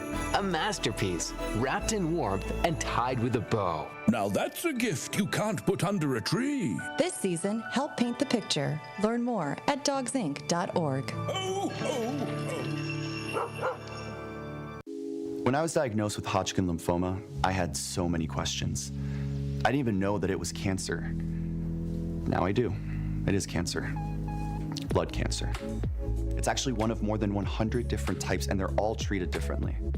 Now, unlike some other forms of cancer, usually there's no tumor. You can't screen for it to prevent it, and the symptoms can look like other things, so it could be hard to diagnose. I had a fever for weeks. I was so tired all the time. I didn't feel like eating or doing anything else for that matter. And I know that this can feel scary. But if you know what to look out for, you'll know what to tell your doctor. And you'll feel more empowered to take the next steps. Like getting in touch with the people who know the ins and outs and can help with everything blood cancer related. Blood Cancer United. They work one-on-one with each person who reaches out to answer questions and offer resources. Blood Cancer United was there for me, and they can be there for you. Go to bloodcancerunited.org to learn more. Listen to the home of the 5K Gruber Cash Giveaway. 101.7 FM, 1510 AM, WGKB Waukesha, and W269DL Milwaukee, a locally owned Good Karma brand station. This is your 101.7 The Truth News Update. Hello, everyone. This is Rhea Riley with your news update. The final Milwaukee public school built before 1978 will be free of lead dust by the end of next week. Superintendent Dr. Brenda Casillas says throughout the 11-month lead crisis, the district spent millions. We estimate that our total cost will be around $43 million as of November 17th. This includes about $36 million in expenses for contract work over the summer and about $7 million in our direct expenses, including the most recent round of post-1950 elementary schools. Dr. Casillas says the district will continue testing students of lead later this year. A father in the village of Union Grove is in custody for alleged child sex crimes. 36-year-old Aaron Orlowski faces 10 counts of possession of child pornography. The sheriff's office says his wife discovered hundreds of images downloaded from a messenger app on a cell phone. Orlowski is in custody on a $50,000 bond and has a no-contact order with his children. Republican leaders in the state assembly have blocked a bipartisan bill that would extend postpartum Medicaid coverage for new mothers. Several Democrats are calling out Speaker Robin Vos. Why might he do that? To avoid getting this to a vote on the floor. And I'm mad about it. The legislation already passed in the state Senate and has nearly 30 GOP co-authors in the Assembly. State Representative Robin Vining. It shouldn't be this hard to get Republicans to do the right thing. Wisconsin women deserve access to quality, affordable health care, and that includes postpartum care. Similar bills have been passed in 48 other states. This has been your news update. The Tory Lowe Show continues on the new 101.7 The Truth. Justice Wisconsin, the truth, the most requested advocate in the state. 101.7 FM, the movement continues. Yeah. Milwaukee, stand up. It's Tory Lowe, the truth, from 1 to 4. We about that action, so tap in and let's go. We want that justice, we want all the smoke. From Monday through Friday, trying to bring the city hope. Yeah. Tory Lowe from 1 to 4, Monday through Friday, let's go. We bout that action from the block, and we ready, let's go. Tap in, and it ain't no holding back. We ready. 101.7 The Truth. Tory Lowe. Tory Lowe Show live from American Family Insurance Studio at the Avenue. The movement continues. The marathon continues right here on 101.7 The Truth. Thank you for joining me for the third hour of the Tory Lowe Show. For those that are tuning in, you can watch us live as we broadcast live on YouTube, Facebook, and X. 101.7 The Truth. Tory Lowe Show. I want to talk about this situation because this is what I've been trying to tell people to do. And this woman was about that action. And I got to highlight this story because this is, and moving into 2026, you can't be cool with people that's doing strange behaviors, harming innocent life, doing things to embarrass and make the family look bad. You gotta change your mentality. And this woman is definitely somebody that I gotta highlight because the woman turned in her own husband after finding child pornography on his phone. We got video, if you're watching as we broadcast live, Let's listen. Illegal images on her husband's phone. Aaron Wroblewski faces 10 felony charges. Sheriff's officials say his wife found images on her husband's phone and reported it to investigators. And on that device, investigators say there were hundreds of images downloaded from an encrypted messaging app. His children are 2 and 3 years old, and some of the child pornography that he was viewing depicts 2 to 3 year old females. So I do believe that he poses a danger to the children in his own home. And for that, a court commissioner ordered Wroblewski have no contact with any children under the age of 18, including his own. Yes. Now this is where I say you got to take action because, and salute to WICN for the video. But I'll say this.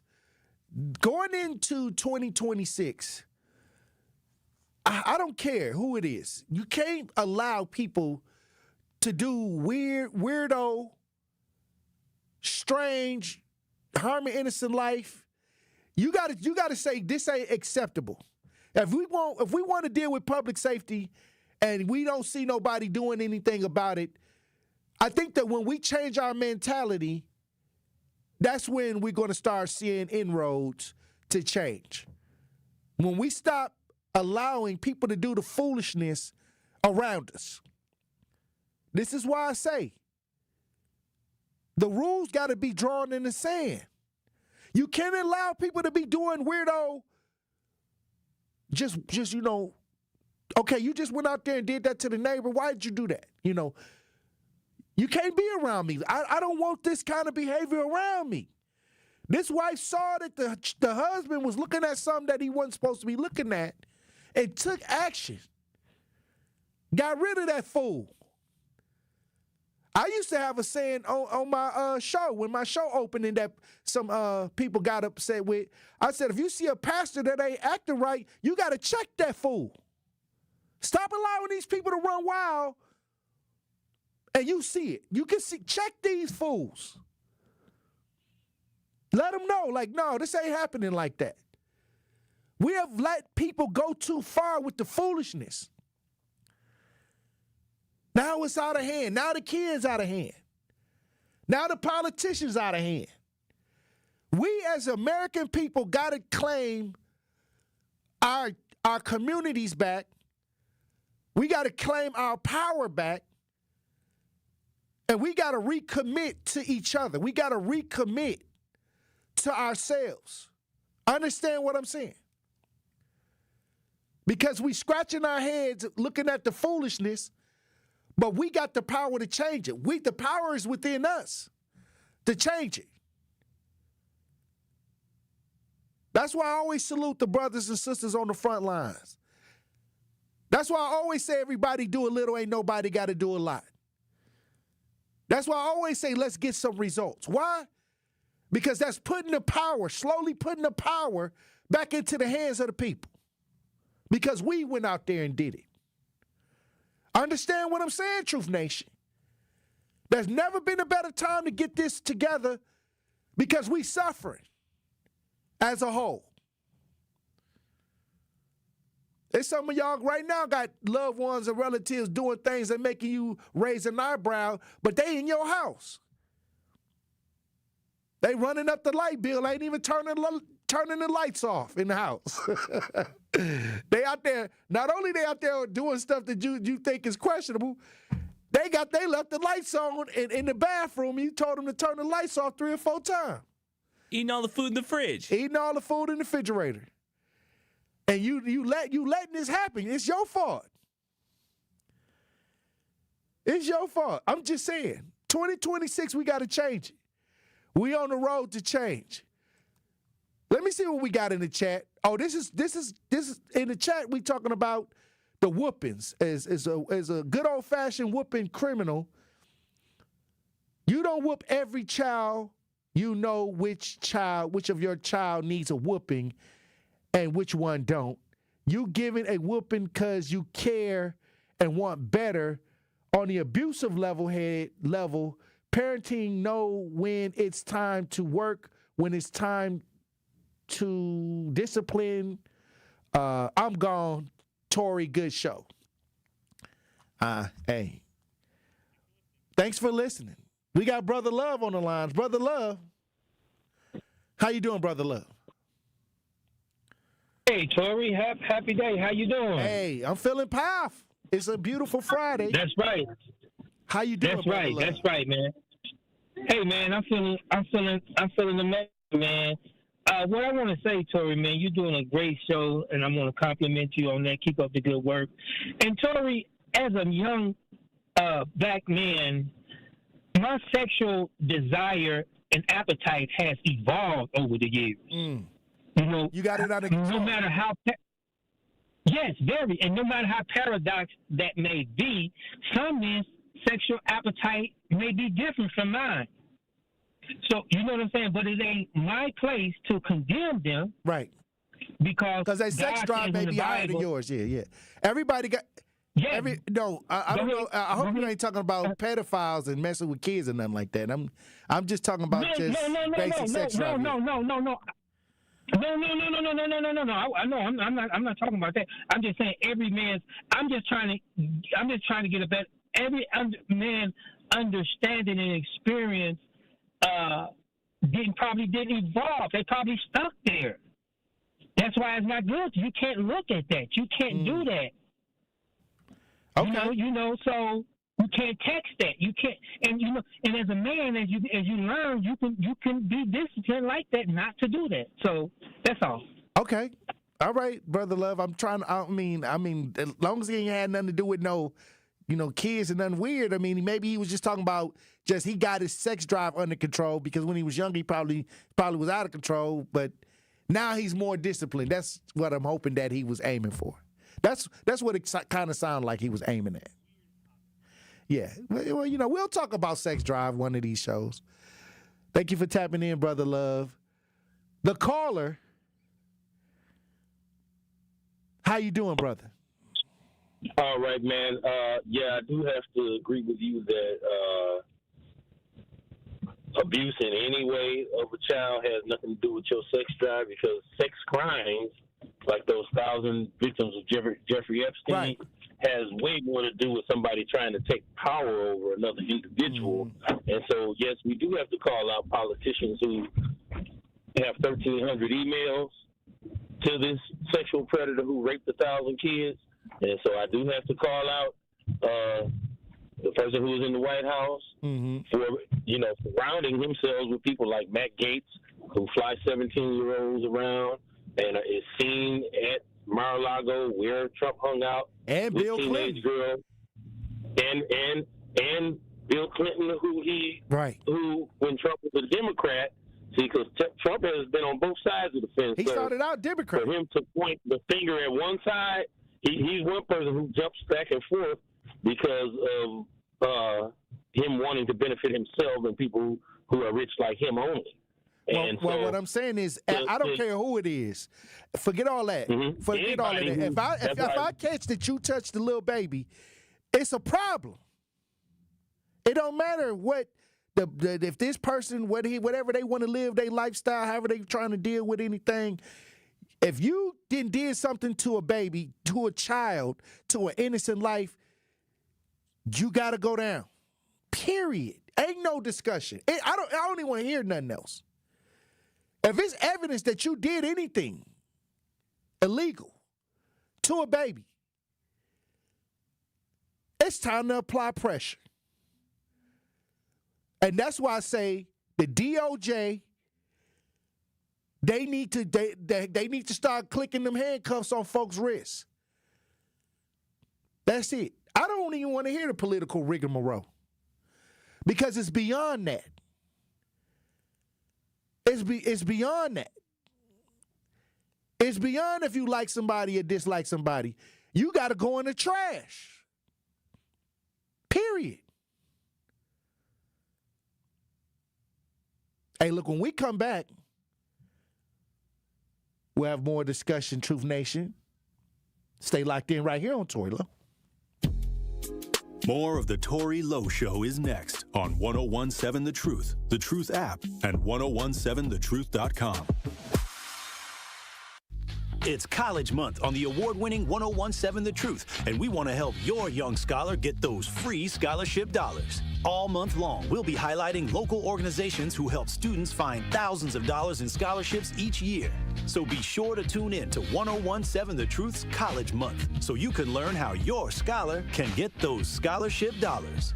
College Month on The Truth is sponsored by Marquette University and Educators Credit Union. Federally insured by NCUA.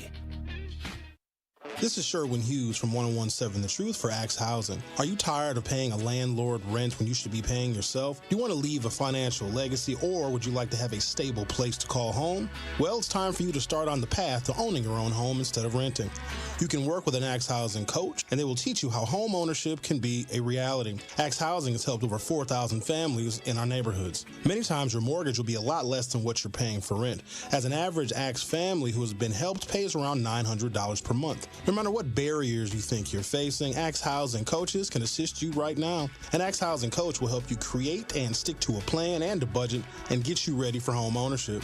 If you're not dreaming of home ownership by now, you certainly should be. Let's make it a reality with Axe Housing. Get started on a virtual orientation by clicking on axehousing.org. That is ACTS housing.org. Don't let where you are financially right now get in the way of your very bright future of becoming a homeowner. Axe coaches are here to help.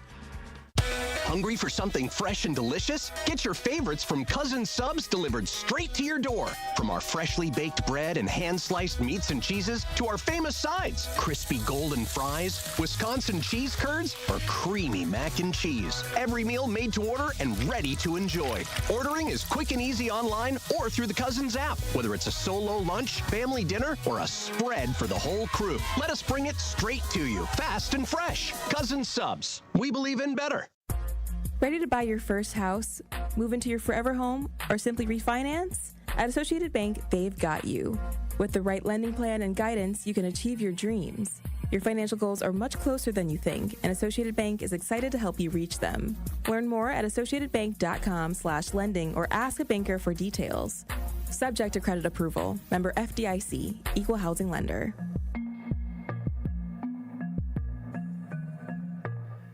Wisconsin winters can be tough, and so are higher energy bills. The Community Advocates Milwaukee County Energy Assistance Program is ready to help you. Eligible Milwaukee County residents can receive help with their energy bills and weatherization benefits to keep you warm and help you manage your heating and electric bills. Schedule your personal appointment at keepwarmmke.org or call 414-270-4653. For more details about locations and hours of operation, go to communityadvocates.net. This program is administered by the State of Wisconsin Department of Administration. This is the Tory Lowe Show on 1017 The Truth app, at 1017thetruth.com.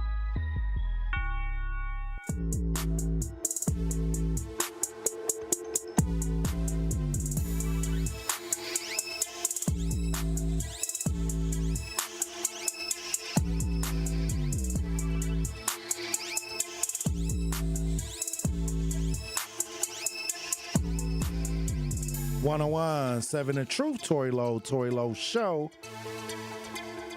There is a story that I wanted to get to out of West Allis. Alleged fentanyl dealer leads West Allis PD on a high-speed chase. They was on his derriere and he tried to get away. I want to talk about this. This story been in the wings. I've been trying to get to these last couple stories all week. But let's head over to West Allis, where the fentanyl dealer tried to get away. If you listening as we broadcast live, we got video. Let's listen. An alleged fentanyl dealer, potentially linked to a man's suspicious death, is at the center of a West Allis police chase. 29-year-old Daquan Walton is facing several serious charges, including first-degree recklessly endangering safety, maintain drug trafficking place, and fleeing from an officer. We're going to go in for a pit if we can. West Allis police say on November 13th, they responded to the suspicious death of a man born in 1985 at a home near South 74th and West Walker Streets. Inside the home, officers found a digital scale with tan residue and other drug paraphernalia. The man's longtime girlfriend was taken into custody for her suspected involvement in giving the man fentanyl. She told officers that Walton had supplied the two with fentanyl daily for 6 years. Officers arranged for the woman to buy drugs from Walton later that day in Milwaukee near 39th and National.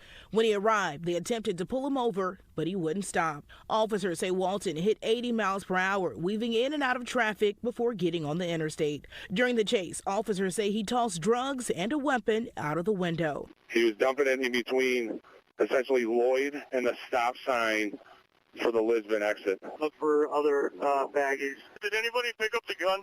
After a 7-minute pursuit, he was eventually pulled over. Suspect in custody, 2-4 in Walnut. All right, well, get them fentanyl dealers off the street. That's all I'm saying. They tried to get it. Look, let me tell you something. Like, this is all I'm going to say is this. Like, you out here dealing fentanyl, you know, people dying, this is why we did trunk and treats this year. Because they got candy that looked like fentanyl. No, they got fentanyl that looked like candy that they started to give out to the little kids.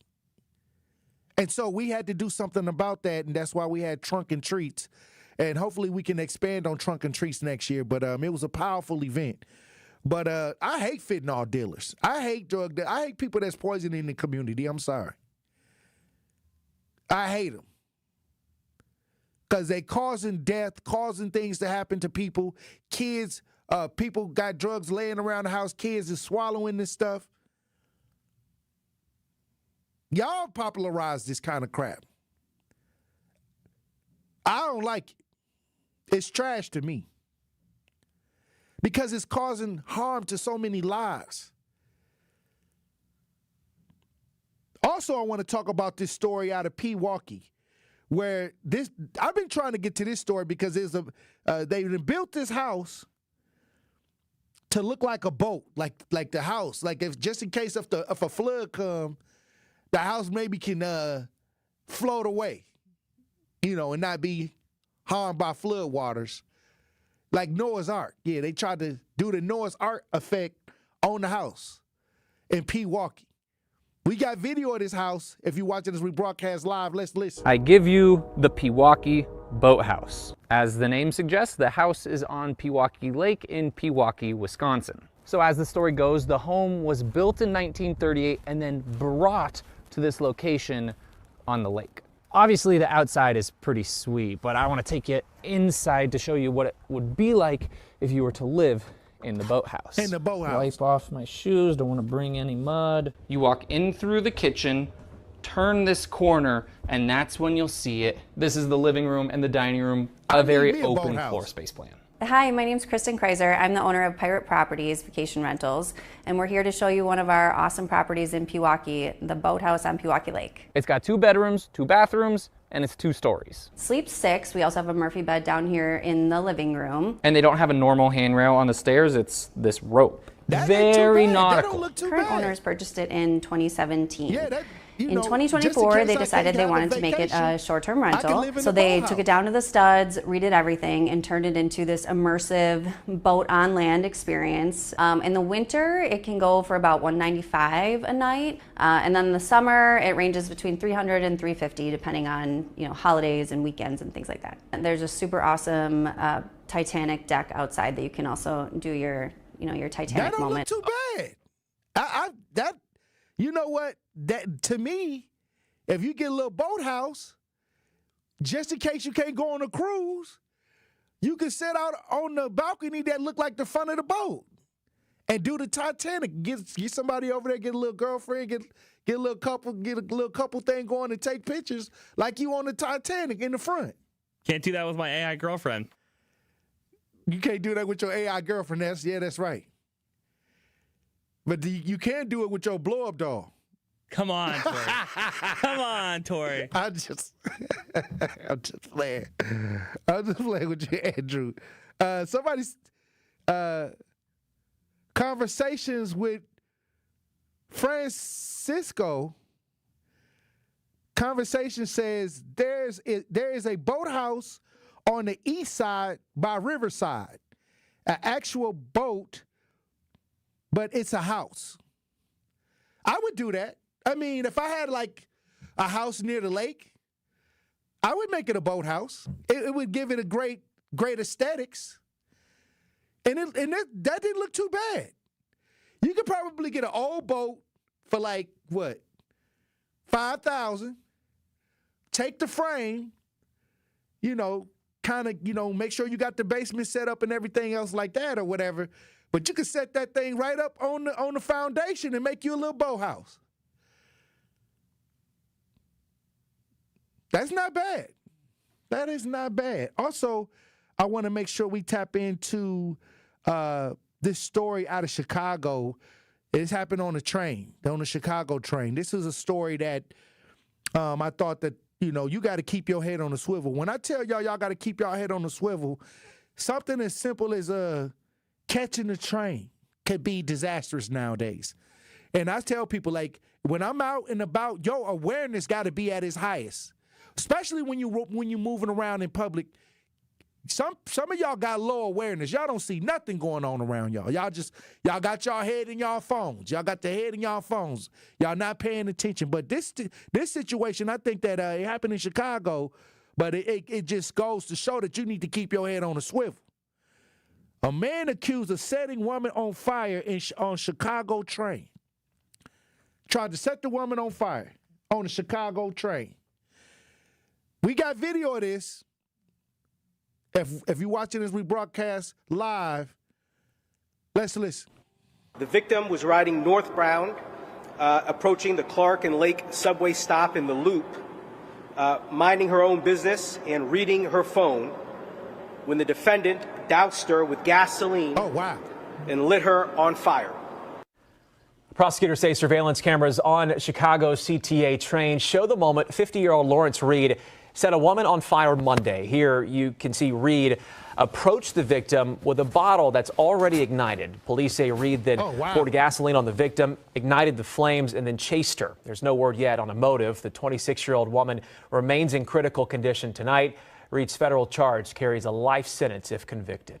Trash. Like, see, this is the thing.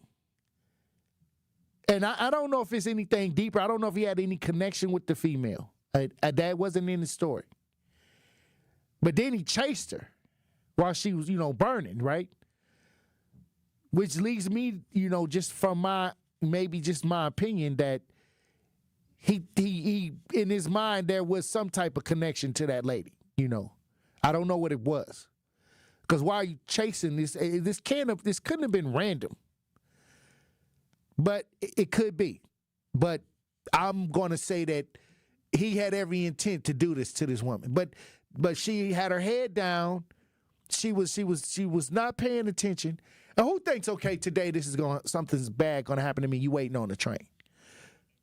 Right? It's Thanksgiving season as well. So, but what I'm saying is, here we go. Like, this is why every day on this show, I end this show, keep your head on a swivel. Look both ways before you cross the streets. Why? Because you never know. You got to have high awareness out here, and it's some people that don't mean you no good. Some you know, some you don't know. But you always got to give your chance, always got to give yourself the best chance of survival at all times by being aware of your surroundings. It'll give you a heads up if you see something that looks strange and things like that. Don't just be out here in your phones with your head in your phones, walking down the street. Once you get outside, you got to make sure that you're paying attention. Now, when you get in your house, you get somewhere around your family members and things like that, you can kind of calm down, turn your awareness down, kind of relax. But I always tell people, once you walk outside, you always got to keep your head on a swivel. Hey, look, when we come back, we'll be joined on the lines by advocate Arthur Elizabeth Brown. Truth Nation, stay locked in. More of the Tory Lowe Show is next on 1017 The Truth app, and 1017thetruth.com. It's 1017 The Truth's Dr. Ken Harris for Pella Windows and Doors of Wisconsin. Sometimes teams take a timeout to regroup and call the right play. When it comes to your home, Gina Della and her team at Pella Windows and Doors of Wisconsin always have the winning game plan. Check out the championship caliber play call this month. A whole house of beautiful, new, energy-efficient Pella windows for as low as $297 a month, and get this, 0% interest for up to 6 years. That's like running a drive that keeps moving the chains with no penalties and no interest. And I can tell you from my experience, Pella windows actually stop the drafts. You'll stay comfortable no matter how cold it gets outside. Think about it. Energy savings, comfort, and a great monthly payment you can actually manage. That's why I trust Pella Windows and Doors of Wisconsin, and why this is the right time to make your move. Call today and schedule your free consultation at PellaWI.com. Certain restrictions apply. Ends 11/30 of 2025. This is your Versity Blood Center of Wisconsin Community Impact Moment on 1017 The Truth. I want you to really stress the importance of having an ethnically diverse blood supply. But I guess, what do you say to people that, for whatever reason, are apprehensive about giving blood? It's not by accident that we are building this fixed donation site right in the heart of this Halyard Park, Harambe neighborhood. And to your point, our black and brown donors, it probably represents the smallest demographic in our donor base. That's attributed to multiple reasons. For those of us that understand the history, there is a lot of underlying mistrust of the healthcare system. And quite frankly, there's already challenges with how busy people are, how accessible they are to even know where to go to donate blood. And let's face it, a lot of folks are scared of needles, right? But when they get through all of that, the importance, I think, is a heavier burden on our black and brown communities, because there are a lot of different blood diseases that require what I'll call more of a match in blood that only comes from people of similar ethnicities. Something that's specific to our black donors and patients is something that I think your listeners are very familiar with: sickle cell disease. The only therapy that get them through their day-to-day life is blood transfusions. And it's not just a what I'll call average or normal blood type or blood transfusion. It's actually a specific blood with a specific type called RO blood. And this RO blood typically only comes from people of African descent and Hispanic descent. And so that's why it's so important that our donor base is diverse, so that it helps our ethnically diverse patient population. To make an impact by donating blood in your community, visit versity.org today. This is the Bloomberg Black Business Beat. Cities across the country are struggling to provide affordable housing, but New Rochelle, a city just a train ride away from Manhattan, is working on a new approach that's bolstering affordable places to live. Led by Mayor Yadira Ramos-Herbert, the New Rochelle model is responsible for adding over 4,500 new housing units, with an additional 6,500 units on the way. Mayor Ramos-Herbert spoke to Bloomberg about how the city is using public-private partnerships and more to make it all happen. We worked with the community here. What do you want to see in New Rochelle? And through our public-private partnership, we've enhanced plazas, we've brought murals, we've increased EV charging stations, we've bought a black box theater right to our main street, we're opening parklets, and so really working together, providing assurances to developers, everybody essentially wins. Never mind that rents are actually holding steady and actually decrease the median rent. Mayor Ramos-Herbert is the first woman and first person of color to become mayor of New Rochelle. I'm Bloomberg's Justin Milliner on the Black Business Beat.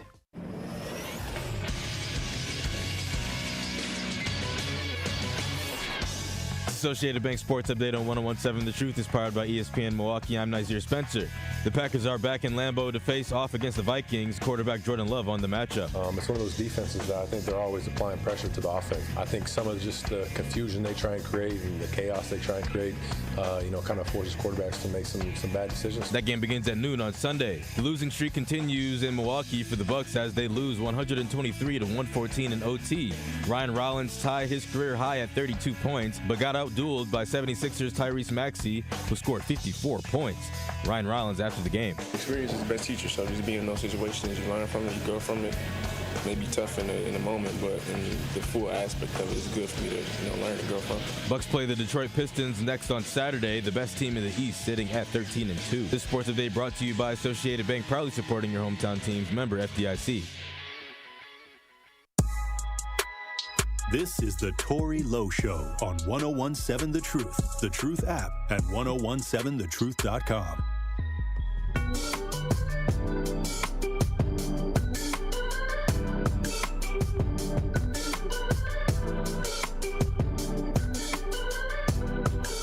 The award-winning 1017 The Truth is the proud home of Milwaukee Panthers basketball.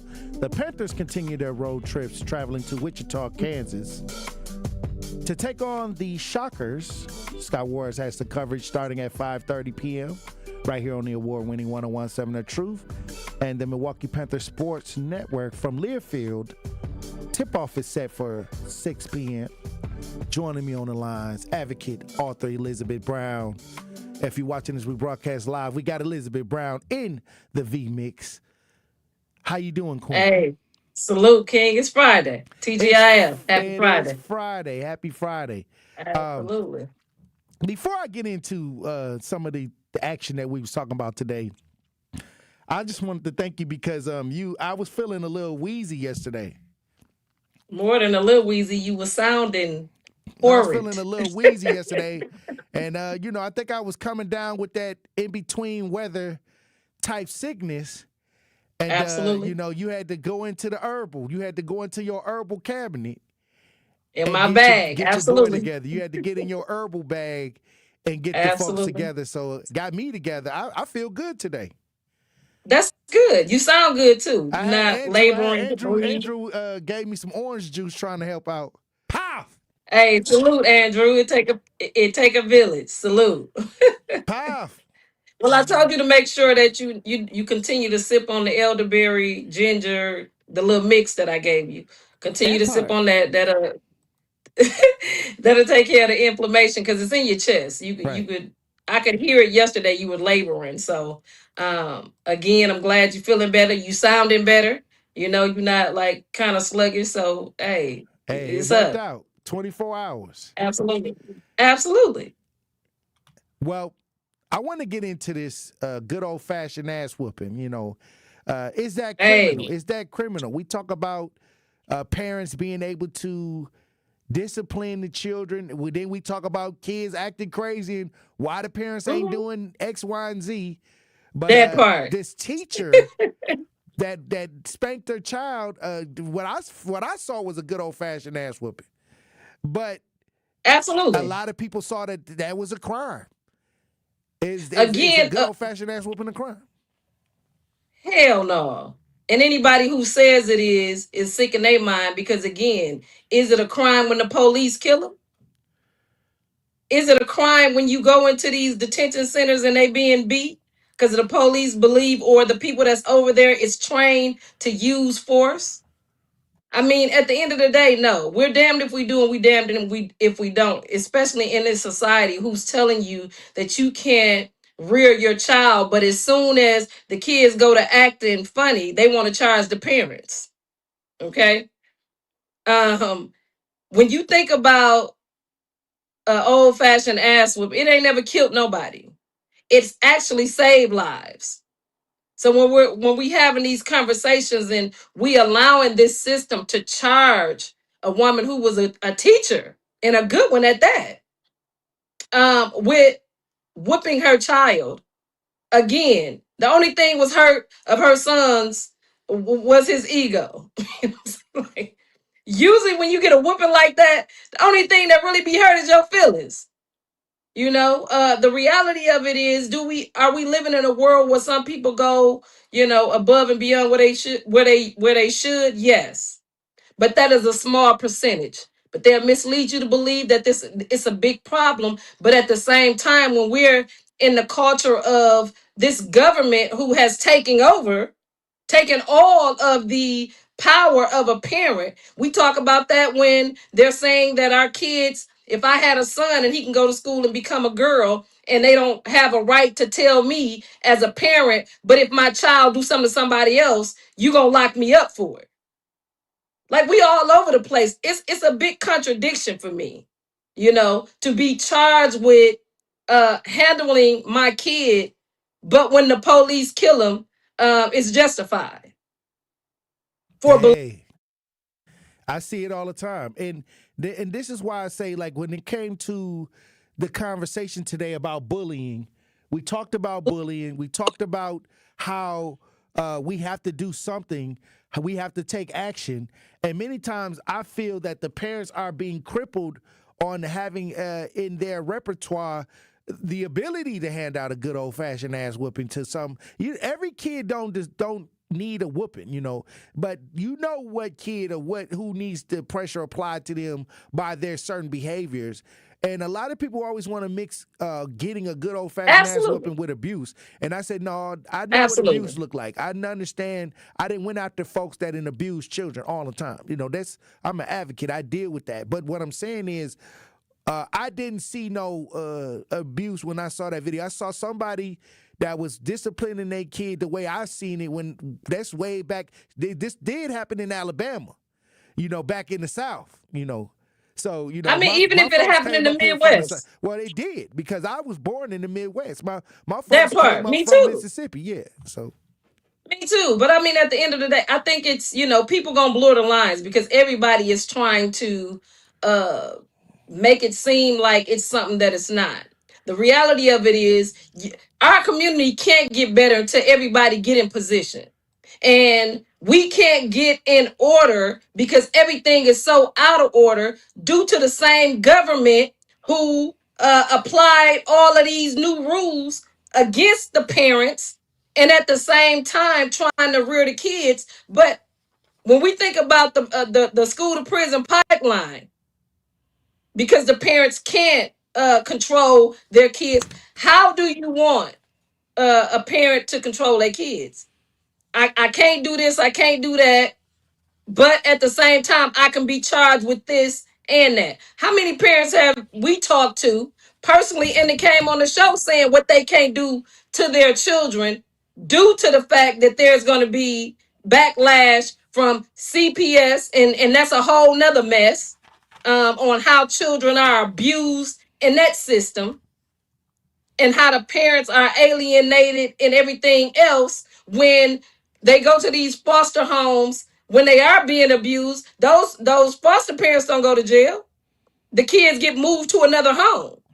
So when we go to having these conversations, we got to make sure, again, it's the analogy that I use with the fire ants in a jar and the hand that shakes the jar to make them tear each other apart. It's bigger than what we're talking about. Because again, our hands, we damned if we do and we damned if we don't, King. I mean, at this point. But no, it shouldn't be a crime for old-fashioned ass whooping. You know, I mean, I definitely needed a couple. So. hey, look, I tell you this, you know, when I approach the community, when I talk about certain things and a family is demanding for the school to have a safety plan in place because their child got stabbed with a pencil in Sheboygan. You know, their autistic child went to school, got stabbed with a pencil, and they was getting played to the left after they was asking the hard questions. They need to have a plan for bullying, for these things that happen with children and families like that. I mean, I think that it should have been a plan, a safety plan enacted. And sometimes when the school fails to enact or react the right way, it causes for worser conditions, worser situations like the one we seen in Chicago. Tory, when you think about America in totality, okay, and we're talking about who's at fault, okay, all of the things that the government has done to discombobulate communities, and especially the Black community, how our hands been tied for certain reasons. However, even with that being said, the most individuals that are locked up due to whatever is Black individuals. We can't jail people. I mean, jail the world out of this. We can't. We have to really look at the root cause. In America, the double talk is real. You know, you want us to do this, However, the parents' hands is tied inside the school. When you go inside the schools again, how many meetings have we been to where the kids say what it is they need? How many times have we been taxed to get the mental health things taken care of? And how many of our children are still lacking on every avenue when we come to these real life conversations about bullying, when we're talking about the children with the IEPs, when we're talking about individuals who've been labeled with the mental illness and wind up getting a felony because they having an episode and they kick a nurse or a doctor. Like, come on. Hey, look, it's so many different sides to the argument, the situations when it comes to bullying, the ability to be able to parent. Come on. You know, and when I talk about both of them in duality, we get to see, okay, you know, it's just so much there, so much in the middle, so much gray that we got to eliminate it. And that's going to have to be an action plan, and we're going to have to start demanding these facilities to have action plans instead of these conversations. Hey, look, when we come back, I want to get your final thoughts on the show this Friday, Elizabeth Brown. Truth Nation, stay locked in. Don't touch that dial. The Tory Lowe Show will be right back on 1017 The Truth, The Truth app, and 1017thetruth.com. Need a way to hype up your day? This is Lorenzo. Lorenzo, you just won $5,000! What would you do with $5,000? That's sweet for a couple months. Yes! There you go. Yes. That just made me happy. Stay tuned into 1017 The Truth for your chance to be entered into the Gruber Law Office's 5K giveaway. For contest rules, visit 1017thetruth.com. Can we hold something? Y'all holler back at y'all. I got money now. What is a DJ? Do we just play music? Maybe some are that simple. With me, I create memories that last a lifetime. I'm always thinking about how songs connect. I read the room. Every event is an open canvas, a new world. So what's a DJ when you hire me? I'm a vibe architect, a curator of euphoria, a guaranteed good time. I know you want me. Every day, not only when you're lonely. Whether you have a wedding, festival, corporate event, or any other special occasion, get your free consultation with DJ Remaniac today. Trailblazer.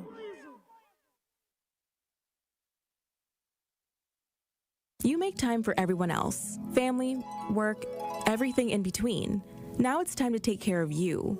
If you're 45 to 64 and don't have insurance or your plan doesn't cover screenings, you may qualify for free mammograms and Pap tests through the City of Milwaukee Health Department's Breast and Cervical Cancer Awareness Program. Call 414-286-2133 to see if you're eligible. Real self-care starts with your health, and early detection saves lives. Funded by Wisconsin Well Woman. Learn more at milwaukee.gov/wellwoman. We believe that self-care isn't selfish. I'm Maddie from Sweet Talks, a woman-owned and operated medical spa fostering self-love and confidence. We believe that beauty is about feeling empowered from within, and it's truly a passion for our team at Sweet Talks. Your goals are our goals. Our services go beyond injectables, including facials, lasers, medical weight loss, hormone therapy, and more. There's even a cafe, complimentary to all patients. Get started today at Sweet Talks in Menominee Falls. Learn more at sweettalks.com. Looking for a fun and meaningful way to kick off the holiday season? Join us for the 20th anniversary of Capco's Kids to Kids Toy Drive, Saturday, December 13th at the Kesmerick Center in Grafton. This free, family-friendly event is a celebration of giving. Bring a new, unwrapped toy and help brighten the holidays for children and families in need across Wisconsin. To learn more or get involved, visit kidstokidstoydrive.com and join us on December 13th in Grafton. This is the Tory Lowe Show on 1017 The Truth, The Truth app, and 1017thetruth.com.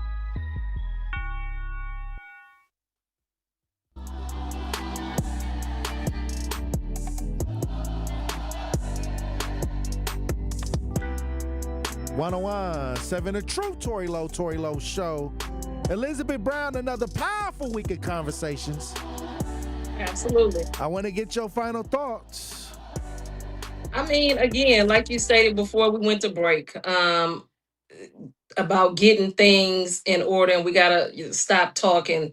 The action is going to be moving the people around that's sitting in those seats who are allowing certain things not to be in play. The reality of it is we've been demanding, we've been showing up. That's just like, how we went to the school board and we telling these people what we want and they still doing whatever the hell they want. We must first remove these people and place people in there who really want to get the job done, who's going to listen to the people. Because again, we've talked, we've been talking, we've marched, we're having the conversations, but it means nothing to try to continue to have a conversation or get somebody to understand who's standing 10 toes down on misunderstanding you. And I think our leadership, or what I call the misleadership, in all of these facets. I mean, when we think about MPS, when we think about the uncommon council, when we talk about our mayor, we talk about these elected officials whose seats is due to how we vote. We have to make sure that the change starts there. Okay, with how we thinking, how we placing our vote, and applying the pressure to the people that we gave our vote to. At the same time, manning what it is that we need to man in our community every day, and getting back to the village mentality. But this whole week have been pivotal conversations. We've been active. I think we on the right track of turning what used to be upside down, right side up. And I'm here for it. Man, they did the Carmen School people dirty. They gave them 1 year to. They didn't give them the renewal of 3 years. They gave them 1 year. The Carmen Northwest Charter that had that hearing yesterday, and I could not be there because I was so sick when I got off the show yesterday. Sick as a dog. He was sick as a dog. I couldn't do anything but just kind of get my wits Get about treated. myself right. So Get treated. Yeah. They got 1 year. Again, I would say to Carmen, and this is where the community have to put our heads together. But those individuals who are teachers, those who have the degrees and stuff that they need, again, join forces, do like everybody else do. Get somebody else to lead that mission, try to get the same building and reopen it under another name. Again, it's time to put our heads together. And because we know, again, if they closing them down, a lot of MPS schools should be shut down. When we talk about grades, they saying our kids still can't read. But every time we look up, we giving out book bags, to children who are failing on a daily. So, I mean, with that being said, salute to everybody that spoke up. Again, we have to be more proactive. Instead of getting the community involved at the last minute, who knows what would have took place before they hit that gavel. But again, we know that the school board, we know that the city leaders, they don't care about nothing we saying, because these are the same individuals that the failure has happened on their watch. So they're not caring. They got a raise. Okay. Wow. Hey, look, all I can say is, if you're upset with the way that the community has been treated, the detox center was shut down. A lot of things that we are needing and wanting have not been given to us as tools. As we continue to talk about bullying, as we continue to talk about parenting, a lot of finger pointing going on, but no plan of action to really tackle the situation. Many times that come with good leadership, people that understand, Absolutely. Okay, this is how we're going to apply the pressure to these situations, and giving us the tools and resources that we need to actually get to a result. And many times, When you don't see that happening, then you have to raise an eyebrow. Then you have to get active, and then you have to change the philosophy that is being used. And if the philosophy of the leadership is not working, then you get a new coach. You get somebody in there that has a better plan to deal with the situation. You can only go as far as the person in the front. So if you don't know what the person in the front is even doing, then you got a problem. That part, and I couldn't have said it better. And not only that, because the only thing that these people in the front is getting is paid. Okay, they told us our whole lives that crime don't pay, but I would call them a damn lie.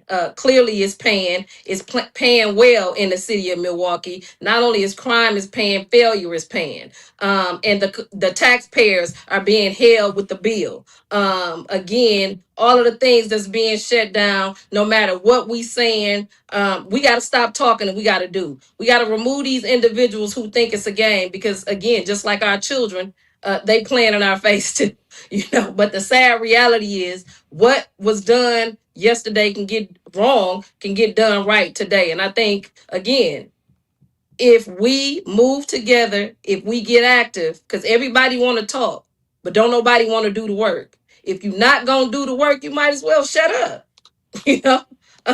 Change is not going to happen overnight. It's not going to happen just by us talking about it. Prayer without work has always been dead. So we not only need to pray, we not only need to talk, we need to get busy. We need to be about that action by removing individuals that we know have been grandfathered in, who continuing to secure the bag while everybody else is the taxpayers is showing lack thereof, lack of respect, lack of money, lack of resources. At the end of the day, anytime you talk about government and the Constitution, it's supposed to be for those who know better, to make sure the others are taken care of so they can do better. That's not happening. So we need an overhaul all the way across the board. And it begins with how we thinking, how we choosing to lose so we can start to win. Hey, I'll say this. This has been a great week of conversations. And we got to continue to have these conversations. But I believe that we have to do more action. Absolutely. We have to get more involved. And we have to create the environment that we want to see. And until we as a people start to be more active, more involved, more structured, it's going to continue to fall on our backs. When it comes to paying taxes, we overtaxed. Come on. People just running wild. Nobody's being held accountable. And that's because we are allowing it to happen. Absolutely. There's no way we throwing money like we throwing money with no results, with no resolve, with no relief. At some point, this is an era that you not only have to say something, you got to do something. And if you ain't playing, we will see by the the results that we get. Right now, we don't have none. So, hey, well, look, have a good weekend, King. Appreciate you and I'm here for it. Front lines. The Packers play the Minnesota Vikings this week. Hey, let's get it. Hey, let's go Green Bay. I hate the Vikings now. I need that win. They stole your son. They stole my son. My son is a Vikings fan. I gotta make bets with him that the Packers got to beat the Vikings so he can come back around. Maybe he'll come to his senses after this weekend. Salute, King. All right, Queen. I'll talk to you soon. All right, everybody in the chat, salute for another powerful chat today. All week, the chat has been powerful. If y'all not joining the chat, if y'all not in the chat, y'all missing out. I appreciate everybody for being in the chat, having the discussions, having the tough conversations. And I salute to everybody that's joining the show out there in Radio Land. We got to get active. We got to be about that action. 2026 is coming. We had a lot of situations we talked about all year. If that haven't convinced you to get on these front lines, I don't know what will. But look, keep your head on the swivel. Green don't always mean go, and look both ways before you cross the streets. Have a fun, safe weekend. I love you. Dr. Ken Harris up next.